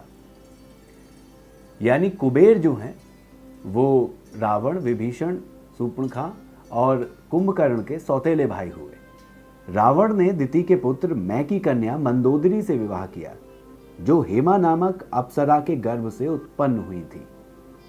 विरोचन पुत्र बलि की पुत्री वज्रज्वला से कुंभकर्ण का और अंधवर्जराज महात्मा शैलूष की कन्या सरमा से विभीषण का विवाह हुआ। भगवान शिव के वरदान के कारण ही मंदोदरी का विवाह रावण के साथ हुआ था। मंदोदरी ने भगवान शिव से एक वर मांगा था कि उसका पति सर्वशक्तिमान शक्तिशाली हो। दरअसल मंदोदरी ने श्री बिलेश्वरनाथ मंदिर में भगवान शिव की आराधना की थी। यह मंदिर मेरठ के सदर इलाके में है, जहां रावण और मंदोदरी की मुलाकात हुई थी। रावण की कई रानियां थीं, लेकिन लंका की रानी सिर्फ मंदोदरी को ही माना जाता था। एक कथा यह है कि रावण की मृत्यु एक खास बाण से हो सकती थी। ये बाण की जानकारी मंदोदरी को थी। हनुमान जी ने मंदोदरी से इस बाण का पता लगाकर चुरा लिया, जिससे राम को रावण का वध करने में सफलता मिली। सिंगल द्वीप की राजकन्या और एक मृतिका का भी नाम मंदोदरी था। हालांकि जन श्रुतियों के अनुसार मंदोदरी मध्य प्रदेश के मंदौस राज्य की राजकुमारी थी। यह भी माना जाता है कि मंदोदरी राजस्थान के जोधपुर के निकट मंडोर की थी। आइए अब बताते हैं आपको कि आखिर क्यों मंदोदरी ने विभीषण से विवाह किया था। जब रावण सीता का हरण करके लाया था तो मंदोदरी ने इसका विरोध किया था, लेकिन रावण ने मंदोदरी की एक बात नहीं मानी। राम और रावण के बीच युद्ध हुआ और लंका का एक तरह से पतन हो गया। सभी नर मारे गए, पूरे कुल का विनाश हो गया सिवाय विभीषण के, क्योंकि वो युद्ध से पहले ही राम की तरफ जा चुका था। रावण के शव को देखकर, साथ ही कुल के सभी पुरुषों के शवों को देखकर मंदोदरी युद्ध भूमि में गई और बहुत विलाप करने लगी। तब राम ने उन्हें समझाया कि आप पराक्रमी रावण की पत्नी हैं। अब जबकि मैंने राजपाट विभीषण को सौंप दिया है, आप उनसे विवाह कर लीजिए। मंदोदरी ने उस वक्त तो यह प्रस्ताव ठुकरा दिया। अपने महल गई और वहां जाकर खुद को कैद कर लिया। लेकिन कहा जाता है कि कुछ दिनों बाद बाहर निकली अपने महल से और विवाह के लिए तैयार हो गई। कुछ कहानियों के मुताबिक यह सिर्फ एक झूठ है कि मंदोदरी ने विभीषण से विवाह किया था। यह कहा जाता है कि मंदोदरी एक सती स्त्री थी, अपने पति के लिए समर्पित स्त्री थी, तो वो ऐसा कर ही नहीं सकती। लेकिन कुछ कहानियों के मुताबिक ये माना जाता है कि युद्ध के बाद विभीषण से विवाह कर लिया था मंदोदरी ने। उस वक्त की और भी कई ऐसी प्रचलित कहानियां हैं कि बाली के विवाह के बाद सुग्रीव ने भी बाली की पत्नी को अपनी पत्नी के रूप में स्वीकारा था, जबकि युद्ध से पहले बाली ने सुग्रीव की पत्नी को जबरन उठाकर अपनी पत्नी बना लिया था। ऐसे ही किस्से कहानियां और भी मैं आपको बताता रहूंगा अगले एपिसोड्स में। आप देखते रहिए संस्कृति टीवी, और अगर आपके पास है कोई किस्सा या कहानी तो आप हमें ईमेल आईडी पर मेल कर सकते हैं। ईमेल आईडी आपकी स्क्रीन पर आपको दिखाई दे रही होगी। मैं सुनाऊंगा वो किस्सा आपके नाम के साथ। देखते रहिए संस्कृति टीवी। नमस्कार।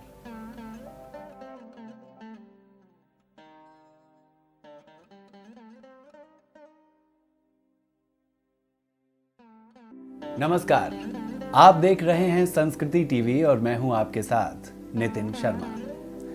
रामायण के काल की एक कहानी मैं आपको बताने वाला हूं। जब भगवान श्री राम ने बाली पर तीर चला दिया तो मरने से पहले बाली ने कुछ सवाल भगवान श्री राम से किए और उनके उत्तर भगवान श्री राम ने काफी सुंदर और सटीक तरीके से दिए। इस कहानी में मैं आपको बताने वाला हूं कि भगवान श्री राम ने छुपकर आखिर बाली पर तीर क्यों चलाया।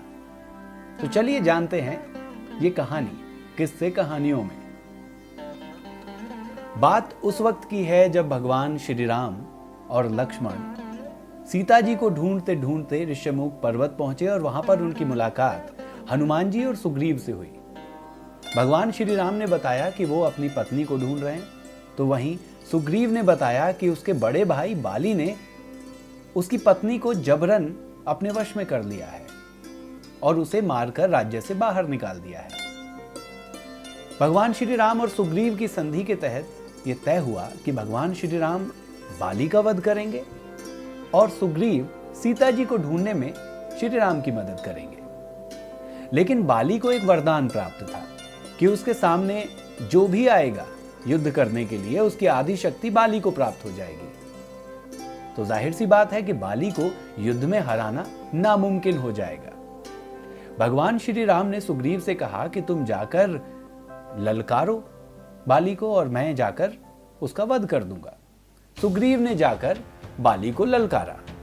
बाली अपने महल से या गुफा से बाहर आया और सुग्रीव को पीट कर भगा दिया। सुग्रीव रोते हुए भगवान श्री राम के पास पहुंचे और कहा कि प्रभु, आपके कहने पर ही तो मैं बाली से लड़ने गया और आपने ही मेरी मदद नहीं की। तो भगवान श्री राम ने कहा कि हे सुग्रीव, मैं पहचान ही नहीं पाया कि आप और बाली में से बाली कौन है। आप दोनों का रूप लगभग एक जैसा है। तब श्री राम ने हनुमान जी के कहने पर एक युक्ति के तहत सुग्रीव को एक फूलों की माला पहना दी और जाकर सुग्रीव ने ललकार दिया दोबारा बाली को युद्ध के लिए। दोबारा से युद्ध होने लगा और पेड़ के पीछे खड़े होकर श्री राम ने बाली पर तीर चलाया और बाली जब गिर पड़ा तो बाली को बड़ा क्रोध आया और उसने कहा कि हे प्रभु श्री राम, आप तो मर्यादा पुरुषोत्तम हैं, सत्य का साथ देने वाले हैं, सही रणनीति से युद्ध करने वाले हैं, तो आपने छुपकर मुझ पर तीर क्यों चलाया। तब श्री राम ने कहा कि हे बाली, अपने छोटे भाई की पत्नी को हरने वाले व्यक्ति पर मैंने तीर चलाया है और तुम्हारा कोई अधिकार नहीं है कि मुझसे पूछो। तुम तो खुद दुष्ट और पापी हो जो अपने छोटे भाई की पत्नी को अपने पास रखे हुए हो। भगवान श्री राम के छुपकर तीर चलाने के पीछे का जो कारण था वो यही था कि बाली को यह वरदान प्राप्त था कि कोई भी उसके सामने अगर आया तो उसकी आदि शक्ति बाली को प्राप्त हो जाती है। इसी के तहत एक बार रावण ने ललकार दिया था बाली को युद्ध के लिए और बाली 6 महीने तक अपनी बगल में दबाकर समुद्र के चारों तरफ घूमता रहा था रावण को, और रावण झटपटाता रहा था। लेकिन उसके बाद रावण की और बाली की संधि हो गई थी कि ना ही वानर रावण पर हमला करेंगे और ना ही राक्षस जो है वानरों पर हमला करेंगे। लेकिन जब बाली का वध हुआ और बाली ने भी राम जी की बात मानी, उसके बाद अंगद को युवराज और सुग्रीव को महाराज बना दिया गया और वानर सेना ने ही सीता जी को लाने में भगवान श्री राम की मदद की और हनुमान जी तो उनके भक्त थे ही। तो ये थी आज की कहानी। अगले एपिसोड में एक और कहानी हम आपको सुनाएंगे, लेकिन हम आपसे कहना चाहते हैं कि आगे भी हमारे साथ जुड़े रहिए। सब्सक्राइब कीजिए, कमेंट कीजिए, किस कहानी को आप सुनना चाहते हैं, किस भगवान की कहानी को आप सुनना चाहते हैं, कमेंट बॉक्स में हमें बता सकते हैं। लेकिन आपसे एक अनुरोध है कि अगर आप हमें YouTube पर देख रहे हैं तो सब्सक्राइब कीजिए हमारे चैनल को, और अगर आप हमें Facebook पर देख रहे हैं तो लाइक कीजिए हमारा ये पेज, ताकि आगे भी आप तक हर वीडियो की जानकारी पहुंचती रहे। नमस्कार।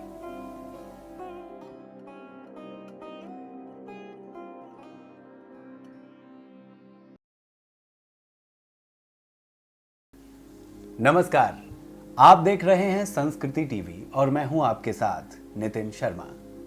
आज से हम जो ये सीरीज शुरू कर रहे हैं, हर एपिसोड में हम आपको एक किस्सा, एक कहानी सुनाएंगे, भगवान से जुड़ी, कथाओं से जुड़ी, संस्कृति से जुड़ी, हिंदुस्तान से जुड़ी, हिंदुओं से जुड़ी एक कहानी। आज की कहानी में मैं आपको बताने वाला हूं एक ऐसे विषय के बारे में जब महाभारत के युद्ध से पहले श्री हनुमान जी ने भीम का अहंकार तोड़ा था। आखिर कैसे भीम का अहंकार तोड़ा था हनुमान जी ने, आइए जानते हैं इस कथा में।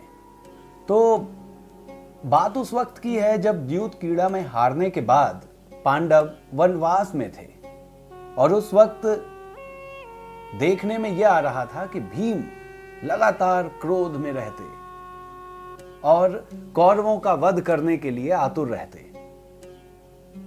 भगवान श्री हनुमान ने भीम के क्रोध को देखते हुए एक दिन एक सीख भीम को देने की सोची।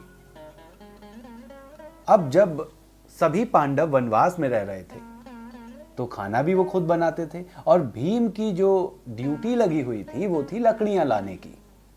भीम एक दिन चले जा रहे थे क्रोध में, किसी बात पर गुस्से में लकड़ियां लेने के लिए।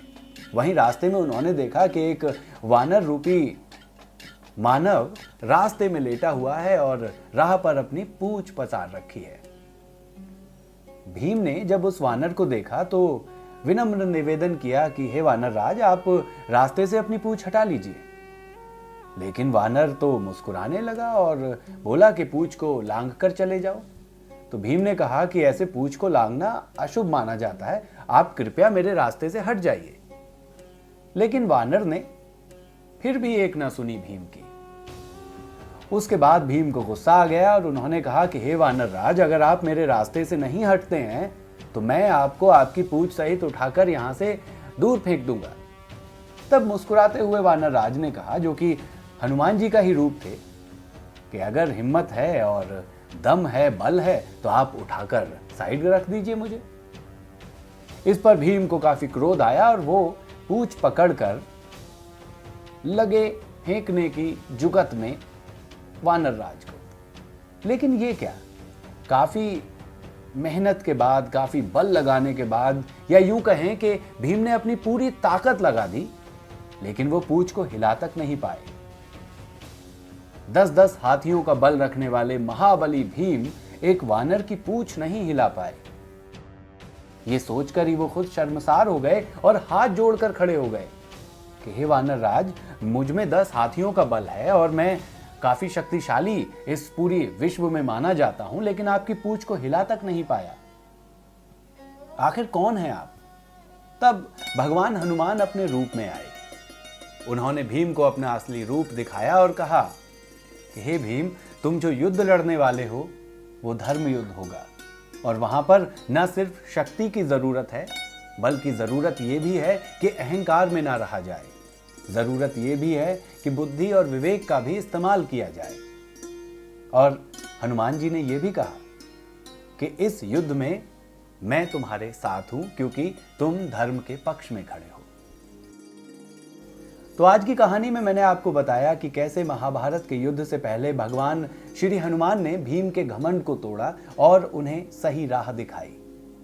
आगे भी ऐसी ही कहानियां लेकर, कथाएं लेकर मैं आपके साथ रहूंगा संस्कृति टीवी पर। आपसे अनुरोध है कि अगर आप हमें YouTube पर देख रहे हैं तो सब्सक्राइब कीजिए हमारा चैनल, बेल आइकन दबाकर आप आगे की नोटिफिकेशंस पा सकते हैं। और अगर आप हमें Facebook पर देख रहे हैं तो Facebook पर भी लाइक कीजिए और फॉलो कीजिए हमारा पेज।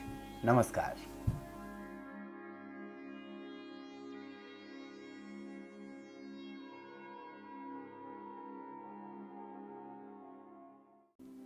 नमस्ते, आप देख रहे हैं संस्कृति टीवी पर किस्से कहानियां और मैं हूं आपके साथ नितिन शर्मा। दोस्तों, पंचांग शब्द आपने कई बार सुना होगा। हिंदू धर्म में जब भी कुछ शुभ किया जाता है तो पंचांग देखना आवश्यक होता है। शादी विवाह हो, कुछ नई चीज खरीदनी हो, या फिर नए घर में प्रवेश करना हो या नया घर खरीदना हो, पंचांग जरूर देखा जाता है। आज की इस वीडियो में हम पंचांग के विषय में ही बात करेंगे। आखिर पंचांग है क्या, आइए जानते हैं। लेकिन जानने से पहले मैं आपको बता दूं कि सब्सक्राइब कीजिए हमारा चैनल संस्कृति टीवी और बेल आइकन जरूर दबाइएगा। चलिए शुरू करते हैं। पंचांग एक प्राचीन हिंदू कैलेंडर को कहा जाता है। पंचांग 5 अंग शब्द से बना है। हम इसे पंचांग इसलिए कहते हैं क्योंकि ये पंचांग 5 प्रमुख अंगों से बना है। वो 5 प्रमुख अंग हैं नक्षत्र, तिथि, योग, करण और वार। कौन सा दिन कितना शुभ है और कितना अशुभ, ये इन्हीं 5 अंगों के माध्यम से जाना जाता है। आइए जानते हैं इन 5 अंगों के महत्व, पंचांग के महत्व और इन 5 अंगों के बारे में भी। पहला है नक्षत्र। पंचांग का पहला अंग नक्षत्र है। ज्योतिष के मुताबिक 27 प्रकार के नक्षत्र होते हैं, लेकिन मुहूर्त निकालते समय एक 28वां नक्षत्र भी गिना जाता है। इसे कहते हैं अभिजीत नक्षत्र। शुभ मांगलिक कार्य जैसे शादी, गृह प्रवेश, शिक्षा, वाहन खरीदी आदि करते समय नक्षत्र देखे जाते हैं। दूसरा प्रमुख अंग है तिथि। पंचांग का दूसरा अंग तिथि है। तिथियां 16 प्रकार की होती हैं। इनमें पूर्णिमा और अमावस्या 2 प्रमुख तिथियां हैं। ये दोनों तिथियां महीने में एक बार जरूर आती हैं। हिंदी कैलेंडर के अनुसार महीने को 2 भागों में बांटा गया है, शुक्ल पक्ष और कृष्ण पक्ष। अमावस्या और पूर्णिमा के बीच की अवधि को शुक्ल पक्ष कहा जाता है, वहीं पूर्णिमा और अमावस्या के बीच की अवधि को कृष्ण पक्ष कहा जाता है। शुक्ल पक्ष रोशनी का प्रतीक है और चंद्रमा का इसमें आकार बढ़ता है, जबकि कृष्ण पक्ष में चंद्रमा का आकार घटता है, जो अमावस्या के दिन लुप्त ही हो जाता है। अब जानते हैं पंचांग का तीसरा अंग। पंचांग का तीसरा अंग योग है। योग किसी भी व्यक्ति के जीवन पर गहरा प्रभाव डाल सकते हैं। ये सूर्य चंद्रमा के संयोग से बनता है। पंचांग में 27 प्रकार के योग माने जाते हैं। इनके नाम इस प्रकार हैं: विषकुंभ, प्रीति, आयुष्मान, सौभाग्य, शोभन, अतिगण्य, सुकर्मा, घृति, शूल, गड़े, वृद्धि, ध्रव, व्याघात, हर्षल, वडका, सिद्धि, व्यतिपात, वरियान, परिधि, शिव, सिद्ध, साध्य, शुभ, शुक्ल, ब्रह्म, इंद्र, वैघृति। आइए अब जानते हैं चौथे अंग के बारे में। पंचांग का चौथा अंग करण है। तिथि के आधे भाग को करण कहा जाता है। मुख्य रूप से 11 प्रकार के करण होते हैं। इनमें 4 स्थिर होते हैं और 7 अस्थिर होते हैं, जो अपनी जगह बदलते रहते हैं। बव, बालव, कौलव, तैतिल, गर, वाणिज्य, विष्टि यानी भद्रा, शकुनी, चतुष्पाद, नाग, किस्तुघन। अब बताते हैं आपको 5वें अंग के बारे में। पंचांग का 5वां अंग वार है। एक सूर्योदय से दूसरे सूर्योदय के बीच की अवधि को वार कहा जाता है। रविवार, सोमवार, मंगलवार, बुधवार, गुरुवार, शुक्रवार और शनिवार 7 प्रकार के वार होते हैं। तो दोस्तों, आज के वीडियो में हमने आपको बताया पंचांग के बारे में। आगे भी ऐसी ही जानकारी हम आपको संस्कृति टीवी पर देते रहेंगे। देखते रहिए संस्कृति टीवी। नमस्कार।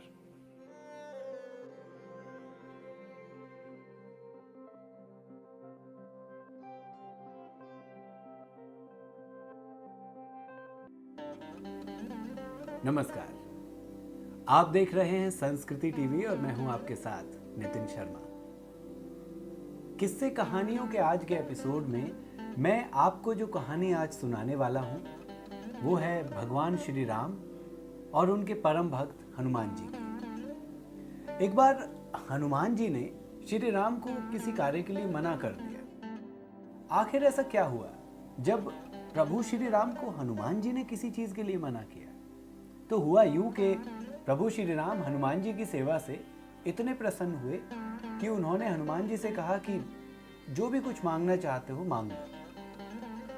हनुमान जी ने कहा कि प्रभु, मैं हमेशा आपके साथ रहना चाहता हूं, इस लोक में भी और परलोक में भी। तब श्री राम ने कहा कि हे हनुमान, इस लोक में तो तुम मेरे साथ रह ही सकते हो, लेकिन स्वर्ग लोक में भी तुम मेरे साथ चल सकते हो, परंतु मैं वहां श्री राम ना होकर विष्णु की तरह रहूंगा। मैं तो विष्णु का अवतार हूं, तो वहां तुम मेरे साथ रहना। तब हनुमान जी ने कहा कि नहीं प्रभु, मैं इस लोक में ही आपके साथ हूँ जब तक आप श्री राम हैं। जब आप भगवान विष्णु बन जाएंगे तब मैं आपके साथ नहीं रहूँगा, बल्कि पृथ्वी पर रहकर ही आपके नाम का सुमिरन करूँगा, आपका जप करूँगा, आपकी पूजा करता रहूँगा। तो इस तरह से प्रभु श्री राम के साथ चलने के लिए मना कर दिया था हनुमान जी ने। और इसके अलावा एक और कहानी हनुमान जी की बड़ी प्रचलित है। आखिर क्यों भगवान हनुमान अपने पूरे शरीर पर सिंदूर लगा कर रखते हैं? एक बार हुआ यूं कि उन्होंने सीता माता को अपनी मांग में सिंदूर भरते हुए देखा। तो उन्होंने जिज्ञासावश सीता माता से पूछा कि माता, आप ये सर में लाल सिंदूर क्यों लगाती हैं? तो सीता माता ने कहा कि इससे पति की आयु लंबी होती है, अर्थात तुम्हारे प्रभु श्री राम की लंबी आयु के लिए मैं सिंदूर लगाती हूँ।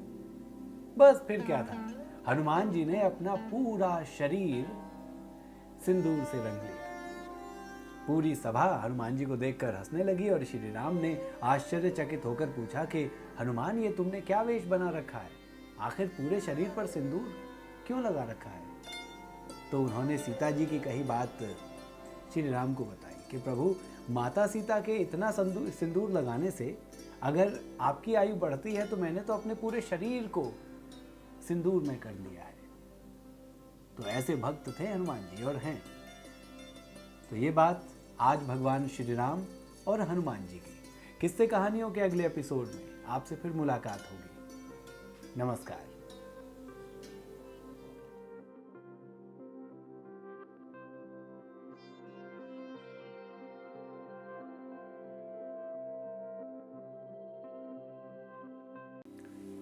नमस्ते, आप देख रहे हैं संस्कृति टीवी पर किस्से कहानियां और मैं हूं आपके साथ नितिन शर्मा। दोस्तों, क्या आप जानते हैं भगवान राम ने लक्ष्मण को मृत्यु दंड दिया था? ऐसी क्या वजह हो गई थी जिस वजह से भगवान राम को अपने प्रिय लक्ष्मण को मृत्यु दंड देना पड़ गया था?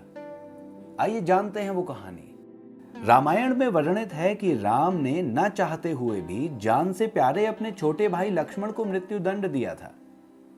आखिर क्या हुआ था ऐसा? यह घटना उस वक्त की है जब श्री राम लंका विजय के बाद अयोध्या लौट आए थे। श्री राम अयोध्या के राजा बन गए थे। एक बार यम श्री राम से मिलने आए किसी महत्वपूर्ण विषय पर चर्चा करने के लिए। यम देवता की शर्त थी कि जब वो श्री राम से वार्तालाप कर रहे होंगे उस वक्त कोई भी कक्ष में नहीं आएगा, और अगर कोई आया तो उसको मृत्यु दंड दिया जाएगा। भगवान श्री राम ने लक्ष्मण को द्वारपाल नियुक्त कर दिया और कहा कि अंदर किसी को भी ना आने दिया जाए, चाहे किसी भी हाल में अंदर कोई नहीं आना चाहिए, और अगर आया तो उसको मृत्यु दंड मिलेगा। लेकिन तभी महल में पधारे दुर्वासा ऋषि। दुर्वासा ऋषि भी भगवान श्री राम से मुलाकात करना चाहते थे, मिलना चाहते थे, भेंट करना चाहते थे। लक्ष्मण ने विनम्रता पूर्वक मना किया। अब दुर्वासा ऋषि तो ठहरे गुस्से वाले। उन्होंने क्रोधित होकर लक्ष्मण को और पूरे नगर को और श्री राम को श्राप देने की बात कही। इस बात पर भगवान लक्ष्मण ने कहा कि आप रुकिए। थोड़ा सोच विचार किया और अंदर कक्ष में प्रवेश कर गए। अपना बलिदान कर दिया एक तरह से उन्होंने। अब मृत्यु दंड देना तो अनिवार्य था। भगवान श्री राम चिंतित थे। वचन का पालन ना करें तो दुविधा, और अगर मृत्यु दंड देना पड़ा तो लक्ष्मण तो जान से भी प्रिय थे। उन्होंने अपने गुरु से चर्चा की तो गुरु ने कहा, किसी व्यक्ति का त्याग कर देना भी उसकी मृत्यु के समान ही होता है। तो राम, तुम लक्ष्मण का त्याग कर दो। लेकिन ये बात जब लक्ष्मण को पता चली तो वो बर्दाश्त नहीं कर पाए। उन्होंने कहा कि बड़े भाई राम मेरा त्याग कर दें, उससे अच्छा तो मैं मृत्यु को ही प्राप्त हो जाऊं। और उसके बाद लक्ष्मण जी ने जल समाधि ले ली। तो ये थी कहानी मृत्यु दंड की जो लक्ष्मण को मिला। दोस्तों, अगले एपिसोड में एक और ऐसी ही कहानी या किस्सा लेकर आपसे मुलाकात होगी। लेकिन अगर आप हमें फेसबुक पर देख रहे हैं, सब्सक्राइब करना मत भूलिए, लाइक करना मत भूलिए, कमेंट करना मत भूलिएगा। अगर आप हमें यूट्यूब पर देख रहे हैं तो भी कमेंट में जय श्री राम लिखना मत भूलिएगा। नमस्कार।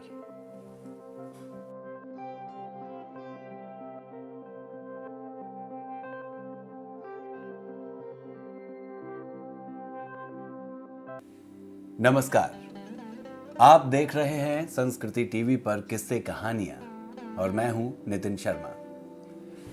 दोस्तों, आज के किस्से कहानियों में हम आगे बढ़ें उससे पहले अगर आप हमें फेसबुक पर देख रहे हैं तो लाइक कीजिए हमारा पेज, यूट्यूब पर देख रहे हैं तो इस चैनल को सब्सक्राइब करना मत भूलिए। आज के एपिसोड में कुछ ऐसे अनछुए अनकहे किस्से या बातें रामायण के काल से जो शायद आप नहीं जानते होंगे। आइए कुछ ऐसी ही बातें मैं आपको बताता हूं आज। उस जंगल का नाम जहां राम, लक्ष्मण और सीता वनवास के दौरान रुके थे। रामायण महाकाव्य की कहानी के बारे में तो हम सभी जानते हैं कि राम और सीता लक्ष्मण के साथ 14 वर्षों के लिए वनवास गए थे और राक्षसों के राजा रावण को हराकर वापस अपने राज्य लौटे थे। हम में से अधिकांश लोगों को पता है कि राम, लक्ष्मण और सीता ने कई साल वन में बिताए थे, लेकिन कुछ ही लोगों को उस वन के नाम की जानकारी होगी। उस वन का नाम दंडकारण्य था, जिसमें सीता, राम और लक्ष्मण ने अपना वनवास बिताया था। ये वन लगभग 35,600 वर्ग मील में फैला हुआ था, जिसमें वर्तमान छत्तीसगढ़, उड़ीसा, महाराष्ट्र और आंध्र प्रदेश के कुछ हिस्से शामिल थे। उस समय ये वन सबसे भयंकर राक्षसों का घर माना जाता था, इसलिए उसका नाम दंडकारण्य था, जहां दंड का अर्थ सजा देना और अरण्य का अर्थ वन है। एक और जानकारी, लक्ष्मण रेखा प्रकरण का वर्णन वाल्मीकि रामायण में है ही नहीं।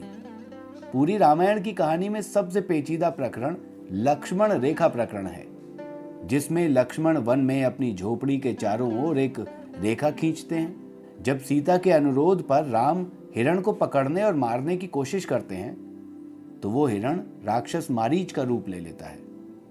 मरने के समय मारीच राम की आवाज में लक्ष्मण और सीता के लिए रोता है। ये सुनकर सीता लक्ष्मण से आग्रह करती हैं कि जाकर अपने भाई का हालचाल लें, और लक्ष्मण जी एक रेखा खींचकर जाते हैं। लेकिन वाल्मीकि रामायण में और ना ही रामचरितमानस में इसका कोई वर्णन नहीं है।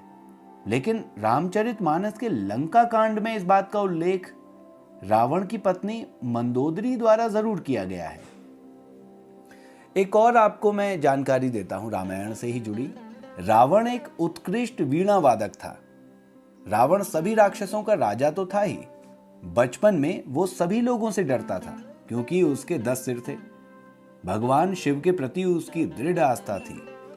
इस बात की पुख्ता जानकारी है कि रावण एक बहुत बड़ा विद्वान था और उसने वेदों का अध्ययन किया था। लेकिन क्या आपको पता है कि रावण के ध्वज में प्रतीक के रूप में वीणा होने का क्या कारण था? क्योंकि रावण एक उत्कृष्ट वीणा वादक था, इसके कारण उसके ध्वज के प्रतीक के रूप में वीणा अंकित थी और उसे वीणा बजाना बहुत पसंद था। वीणा ही नहीं, वो और भी कई सारे यंत्र बजाता था। एक और जानकारी रामायण काल से जुड़ी हुई। नासा के अनुसार रामायण की कहानी और आदम का पुल एक दूसरे से जुड़े हुए हैं। रामायण की कहानी के अंतिम चरण में वर्णित है कि राम और लक्ष्मण ने वानर सेना की मदद से लंका पर विजय प्राप्त करने के लिए एक पुल का निर्माण किया था। ऐसा माना जाता है कि यह लगभग 17,50,000 साल पहले की बात है। हाल ही में नासा ने पाक जल डमरू मध्य में श्रीलंका और भारत को जोड़ने वाले एक मानव निर्मित प्राचीन पुल की खोज की है और शोधकर्ताओं और पुरातत्वविदों के अनुसार इस पुल के निर्माण की अवधि रामायण महाकाव्य में वर्णित पुल के निर्माण काल से मिलती है। नासा के उपग्रहों द्वारा खोजे गए इस पुल को आदम का पुल कहा जाता है और इसकी लंबाई लगभग 30 किलोमीटर की है। तो दोस्तों, ये बात थी रामायण काल से जुड़े कुछ ऐसे किस्सों की, या कहें ऐसी जानकारी की जो बहुत कम लोग जानते हैं। अगले एपिसोड में कुछ ऐसी ही जानकारी लेकर आपसे मुलाकात होगी। तब तक देखते रहिए संस्कृति टीवी। नमस्ते।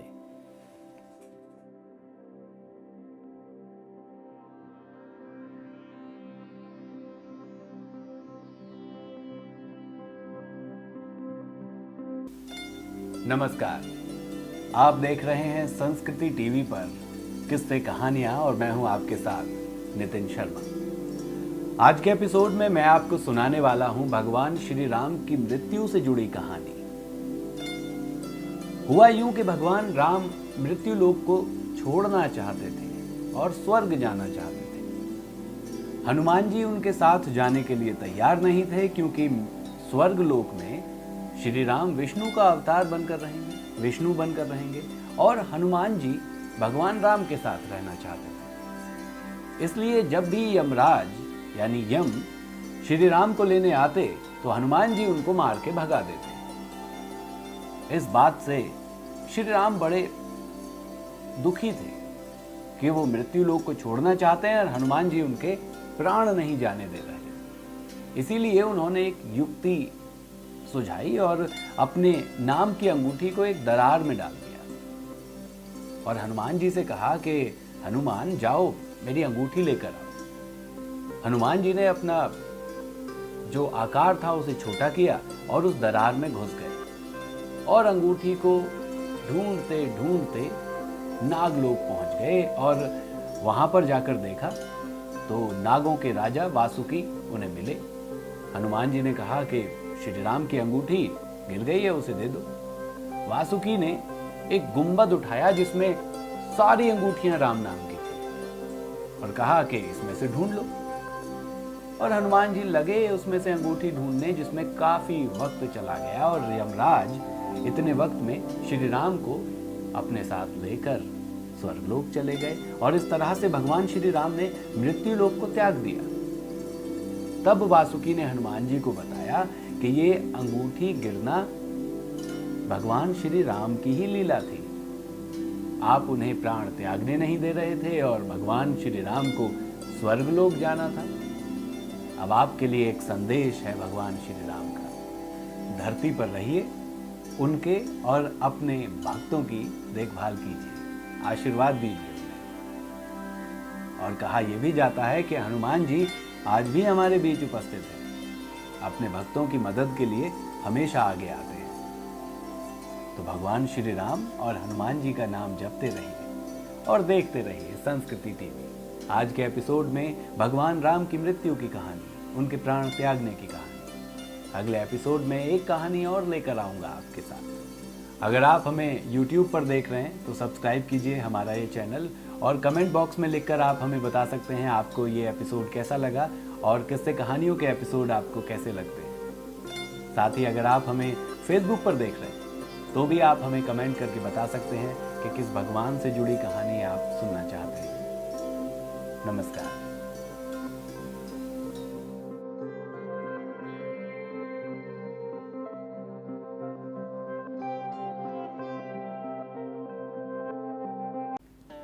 नमस्ते, आप देख रहे हैं संस्कृति टीवी पर किस्से कहानियां और मैं हूं आपके साथ नितिन शर्मा। दोस्तों, किस्से कहानियों के आज के एपिसोड में हम आपको बताने वाले हैं एक ऐसा किस्सा कि आखिर क्यों भगवान श्री राम को माता सीता की सोने की मूर्ति बनवानी पड़ी थी। आखिर क्यों बनवाई थी वो सोने की मूर्ति भगवान श्री राम ने। तो चलिए शुरू करते हैं। बात उस वक्त की है जब युद्ध समाप्त होने के बाद माता सीता, लक्ष्मण और भगवान श्री राम अयोध्या लौट आए थे। भगवान राम अयोध्या पर राज करने लगे, चारों तरफ खुशहाली थी। वहीं एक धोबी के कहने पर, धोबी के प्रश्न उठाने पर भगवान श्री राम ने सीता जी को अग्नि परीक्षा के लिए विवश कर दिया। माता सीता ने वो अग्नि परीक्षा पास की, लेकिन उसके बावजूद भी भगवान श्री राम ने उन्हें त्याग दिया और वो वन में रहने लगी। वहीं दूसरी तरफ अयोध्या में चारों तरफ खुशहाली थी। लक्ष्मण जी और कई ऋषि मुनियों ने भगवान श्री राम को अश्वमेध यज्ञ करने के लिए कहा। तभी किसी ऋषि ने श्री राम से कहा कि अश्वमेध यज्ञ में पति पत्नी का होना बहुत जरूरी है, दोनों का बैठना अति आवश्यक है। अब सीता जी तो वहां थी नहीं और भगवान श्री राम मर्यादा पुरुषोत्तम और वचन भी दे चुके थे कि वो दूसरा विवाह कभी नहीं करेंगे। तो दूसरी पत्नी का तो प्रश्न ही नहीं उठता। तब कई मुनियों के सुझाने पर भगवान श्री राम ने सीता जी की एक सोने की मूर्ति बनाई और यज्ञ में उसी सोने की मूर्ति को रखा गया भगवान श्री राम के साथ पत्नी के रूप में। साथ ही एक घोड़ा भी छोड़ा गया जिसको अश्वमेध यज्ञ का घोड़ा कहा जाता है। वो जिस जिस राज्य में घूमता वो राज्य भगवान श्री राम के अधीन हो जाता। और शर्त यह थी कि अगर कोई इस घोड़े को पकड़ेगा तो उसे फिर प्रभु श्री राम से युद्ध करना पड़ेगा। और उस घोड़े की लगाम पकड़ी थी भगवान श्री राम और सीता जी के पुत्रों लव और कुश ने। ये किस्सा कभी और, लेकिन आज का किस्सा था कि भगवान श्री राम ने सीता जी की सोने की मूर्ति आखिर क्यों बनाई। दोस्तों, ऐसा ही कोई किस्सा, कोई कहानी आपके पास है तो आप हमें ईमेल कर सकते हैं। स्क्रीन पर दी गई ईमेल आईडी पर आप हमें बता सकते हैं और मैं आपका किस्सा सुनाऊंगा आप ही के नाम के साथ। नमस्कार।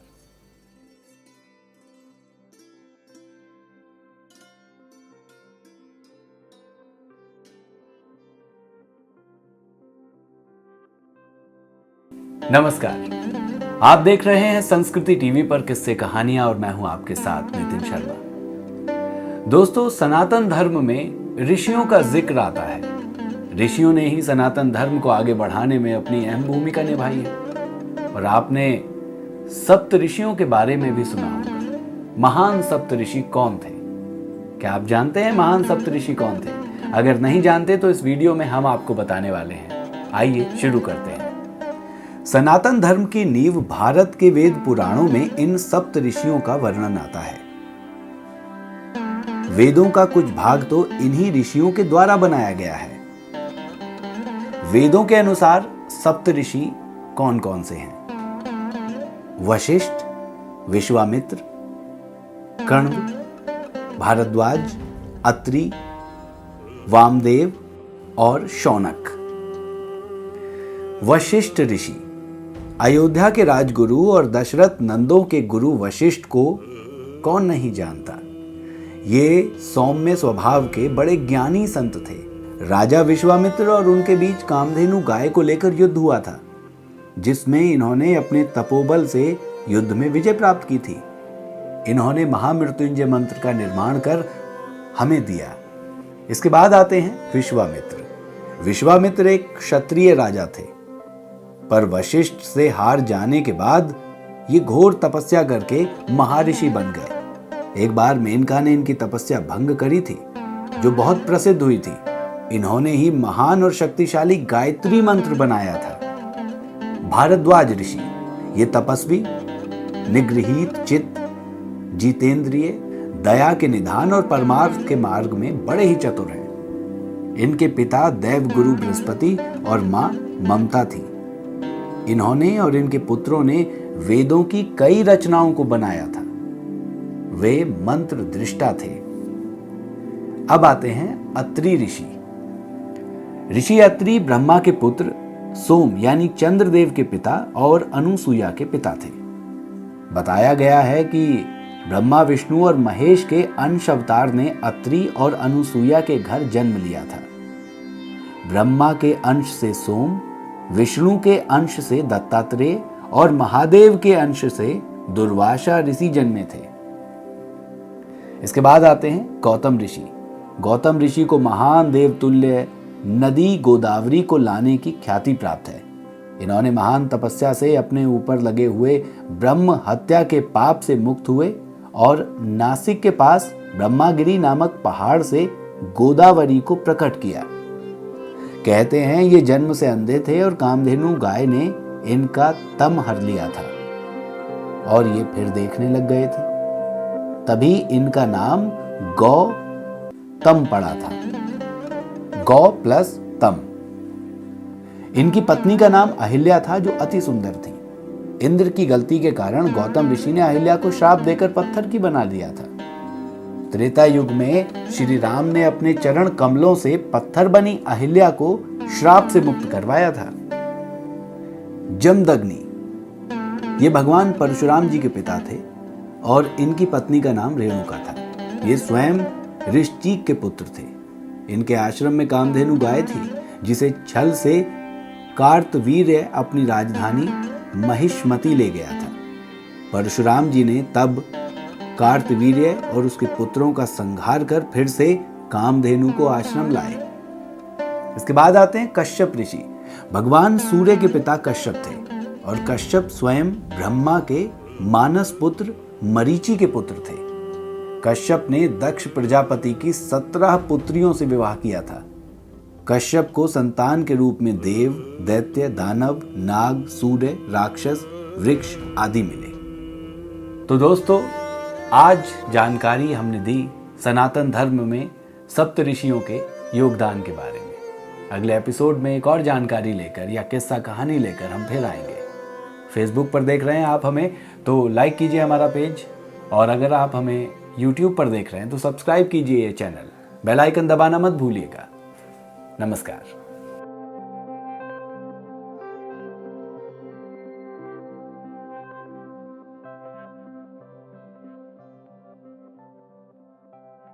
नमस्कार, आप देख रहे हैं संस्कृति टीवी पर किस्से कहानियां और मैं हूं आपके साथ नितिन शर्मा।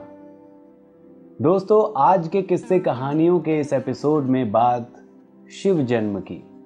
भगवान शिव का जन्म कैसे हुआ, तो आइए जानते हैं इसके बारे में। हम सबके प्रिय भगवान शिव का जन्म नहीं हुआ है, वे स्वयंभू हैं, लेकिन पुराणों में उनकी उत्पत्ति का विवरण मिलता है। विष्णु पुराण के अनुसार ब्रह्मा भगवान विष्णु की नाभि कमल से पैदा हुए, जबकि शिव भगवान विष्णु के माथे के तेज से उत्पन्न हुए। विष्णु पुराण के अनुसार माथे के तेज से उत्पन्न होने के कारण ही शिव हमेशा योग मुद्रा में रहते हैं। श्रीमद् भागवत के अनुसार एक बार अहंकार के वशीभूत होकर ब्रह्मा और विष्णु युद्ध कर रहे थे। तब एक खंबे के फटने से ज्वाला उत्पन्न हुई और शिव प्रकट हुए। विष्णु पुराण में वर्णित शिव की जन्म कहानी शायद भगवान शिव का एकमात्र बाल रूप वर्णन है। इसके अनुसार ब्रह्मा को एक बच्चे की जरूरत थी। उन्होंने इसके लिए तपस्या की, तब अचानक उनकी गोद में रोते हुए बालक शिव प्रकट हुए। ब्रह्मा ने बच्चे से रोने का कारण पूछा तो उसने बड़ी मासूमियत से जवाब दिया कि उसका कोई नाम नहीं है, इसलिए वो रो रहा है। और आपको मैं बता दूं, तब ब्रह्मा ने शिव का नाम रुद्र रखा, जिसका अर्थ होता है रोने वाला। शिव तब भी चुप नहीं हुए। शिव को यह नाम शायद अच्छा नहीं लगा। तब ब्रह्मा जी ने ही उन्हें दूसरा नाम दिया, शिव। इस तरह शिव को चुप कराने के लिए ब्रह्मा जी ने 8 नाम दिए। शिव के 8 नाम रुद्र, शर्व, भाव, उग्र, भीम, पशुपति, ईशान और महादेव। शिव पुराण के अनुसार ये नाम पृथ्वी पर लिखे गए थे। शिव के इस प्रकार ब्रह्मा पुत्र के रूप में जन्म लेने के पीछे भी विष्णु पुराण की एक पौराणिक कथा है। इसके अनुसार जब धरती, आकाश, पाताल समेत पूरा ब्रह्मांड जलमग्न था, तब ब्रह्मा, विष्णु और महेश के सिवा कोई भी देव या प्राणी नहीं था। तब केवल विष्णु ही जल सतह पर अपने शेष नाग पर लेटे नजर आ रहे थे। तब उनकी नाभि से कमल के नाल पर ब्रह्मा जी प्रकट हुए। ब्रह्मा विष्णु जब सृष्टि के संबंध में बातें कर रहे थे तो शिव जी भी प्रकट हुए। ब्रह्मा ने उन्हें पहचानने से इनकार कर दिया। तब शिव के रूठ जाने के भय से भगवान विष्णु ने दिव्य दृष्टि प्रदान कर ब्रह्मा को शिव की याद दिलाई। ब्रह्मा को अपनी गलती का एहसास हुआ और शिव से क्षमा मांगते हुए उन्होंने अपने पुत्र के रूप में पैदा होने का आशीर्वाद मांगा। शिव ने ब्रह्मा की प्रार्थना स्वीकार करते हुए उन्हें यह आशीर्वाद प्रदान किया। जब ब्रह्मा ने सृष्टि रचना शुरू की तो उन्हें एक बच्चे की जरूरत पड़ी और तब उन्हें भगवान शिव का आशीर्वाद ध्यान आया। अतः ब्रह्मा ने तपस्या की और बालक शिव के रूप में उनकी गोद में प्रकट हुए। तो ये थी कहानी भगवान शिव के जन्म की। किस्से कहानियों के अगले एपिसोड में एक और ऐसी ही कहानी लेकर मैं आपके साथ आऊंगा। लेकिन अगर आप हमें फेसबुक पर देख रहे हैं तो लाइक कीजिए हमारा पेज, कमेंट करके ज़रूर बताइएगा कि आपको यह एपिसोड कैसा लगा। साथ ही यूट्यूब पर देख रहे हैं तो आप हमें सब्सक्राइब कर सकते हैं हमारे चैनल को। कमेंट बॉक्स में लिखकर ज़रूर बताइए किस तरह की कहानियाँ, किस तरह के किस्से, किस भगवान के बारे में आप जानना चाहते हैं। नमस्कार।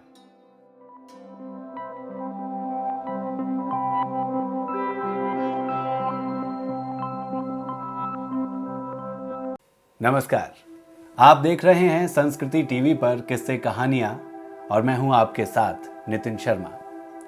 दोस्तों, क्या कोई अपनी मृत्यु के 48 साल बाद भी ड्यूटी कर सकता है? क्या कोई देश की रक्षा में अपनी मृत्यु के 48 साल बाद भी तैनात रह सकता है? या फिर आप सोच सकते हैं कि किसी की मृत्यु हुए 48 साल हो गए हों सेना के जवान की, और उसका मंदिर है सरहद पर। जी हाँ, ये सच है। सिक्किम में भारत चीन बॉर्डर पर एक मंदिर है, बाबा हरभजन का मंदिर। कहा जाता है कि वो आज भी सरहद पर ड्यूटी कर रहे हैं। आइए जानते हैं उनकी कहानी के बारे में। सिक्किम में भारत चीन सीमा पर एक सैनिक ऐसा भी है जो मौत के 48 साल बाद भी सरहद की रक्षा कर रहा है। यह आपको सुनने में थोड़ा अजीब जरूर लगेगा, लेकिन लोगों का ऐसा मानना है और दूर दूर से लोग यहाँ बाबा हरभजन सिंह मंदिर में पूजा करने आते हैं। यही नहीं, इस सैनिक ने मरने के बाद भी अपनी नौकरी जारी रखी। फिलहाल ये सैनिक अब रिटायर हो चुका है। 13,000 फीट पर है ये मंदिर। सिक्किम की राजधानी गैंगटॉक में जेलेपला दर्रे और नाथुला दर्रे के बीच बना बाबा हरभजन सिंह मंदिर लगभग 30,000 फीट की ऊंचाई पर स्थित है। इस मंदिर में बाबा हरभजन सिंह की एक फोटो और उनका सामान रखा हुआ है। आइए मैं आपको बताता हूं बाबा हरभजन सिंह की मृत्यु 48 साल पहले आखिर कैसे हुई थी और कैसे बना ये मंदिर। बताया जाता है कि 4 अक्टूबर 1968 में सिक्किम के नाथुला पास में गहरी खाई में गिरने से सैनिक हरभजन सिंह की मृत्यु हो गई थी। लोगों का ऐसा मानना है कि तब से लेकर आज तक इस सैनिक की आत्मा यहाँ सरहदों की रक्षा करती है। यह भी कहा जाता है कि चीनी सैनिक जो हैं इस सैनिक से खौफ खाते हैं। सरहद पर बाबा हरभजन सिंह की मौजूदगी पर देश के सैनिकों को पूरा विश्वास है। साथ ही चीन के सैनिक भी इस बात को मानते हैं और डरते हैं, क्योंकि उन्होंने भी बाबा हरभजन सिंह को मरने के बाद घोड़े पर सवार होकर बॉर्डर पर गश्त लगाते हुए देखा है। अब जब इस बॉर्डर पर भारतीय और चीनी सैनिकों की वार्ता होती है तो एक खाली कुर्सी रखी जाती है बाबा हरभजन सिंह के लिए। साथ ही कोई भी नया सैनिक वहां पर जब उसकी पोस्टिंग होती है तो वो बाबा हरभजन सिंह के मंदिर जरूर जाता है मत्था टेकने। साथ ही साथ बाबा को छुट्टी पर भी भेजा जाता था जब तक वो रिटायर नहीं हुए थे। बाकायदा उनको छुट्टी दी जाती थी। तो ये है बाबा हरभजन सिंह की कहानी, जिनका मंदिर मौजूद है भारत चीन की सरहद पर, जहां पर अक्सर गहमा गहमी और झगड़े चलते रहते हैं। अगले एपिसोड में ऐसी ही दिलचस्प कहानी या किस्सा आपको बताऊंगा। देखते रहिए संस्कृति टीवी। सब्सक्राइब कीजिए, लाइक कीजिए, फॉलो कीजिए हमें। साथ ही साथ कमेंट बॉक्स में लिखकर बताइएगा आपको एपिसोड कैसा लगा। नमस्कार।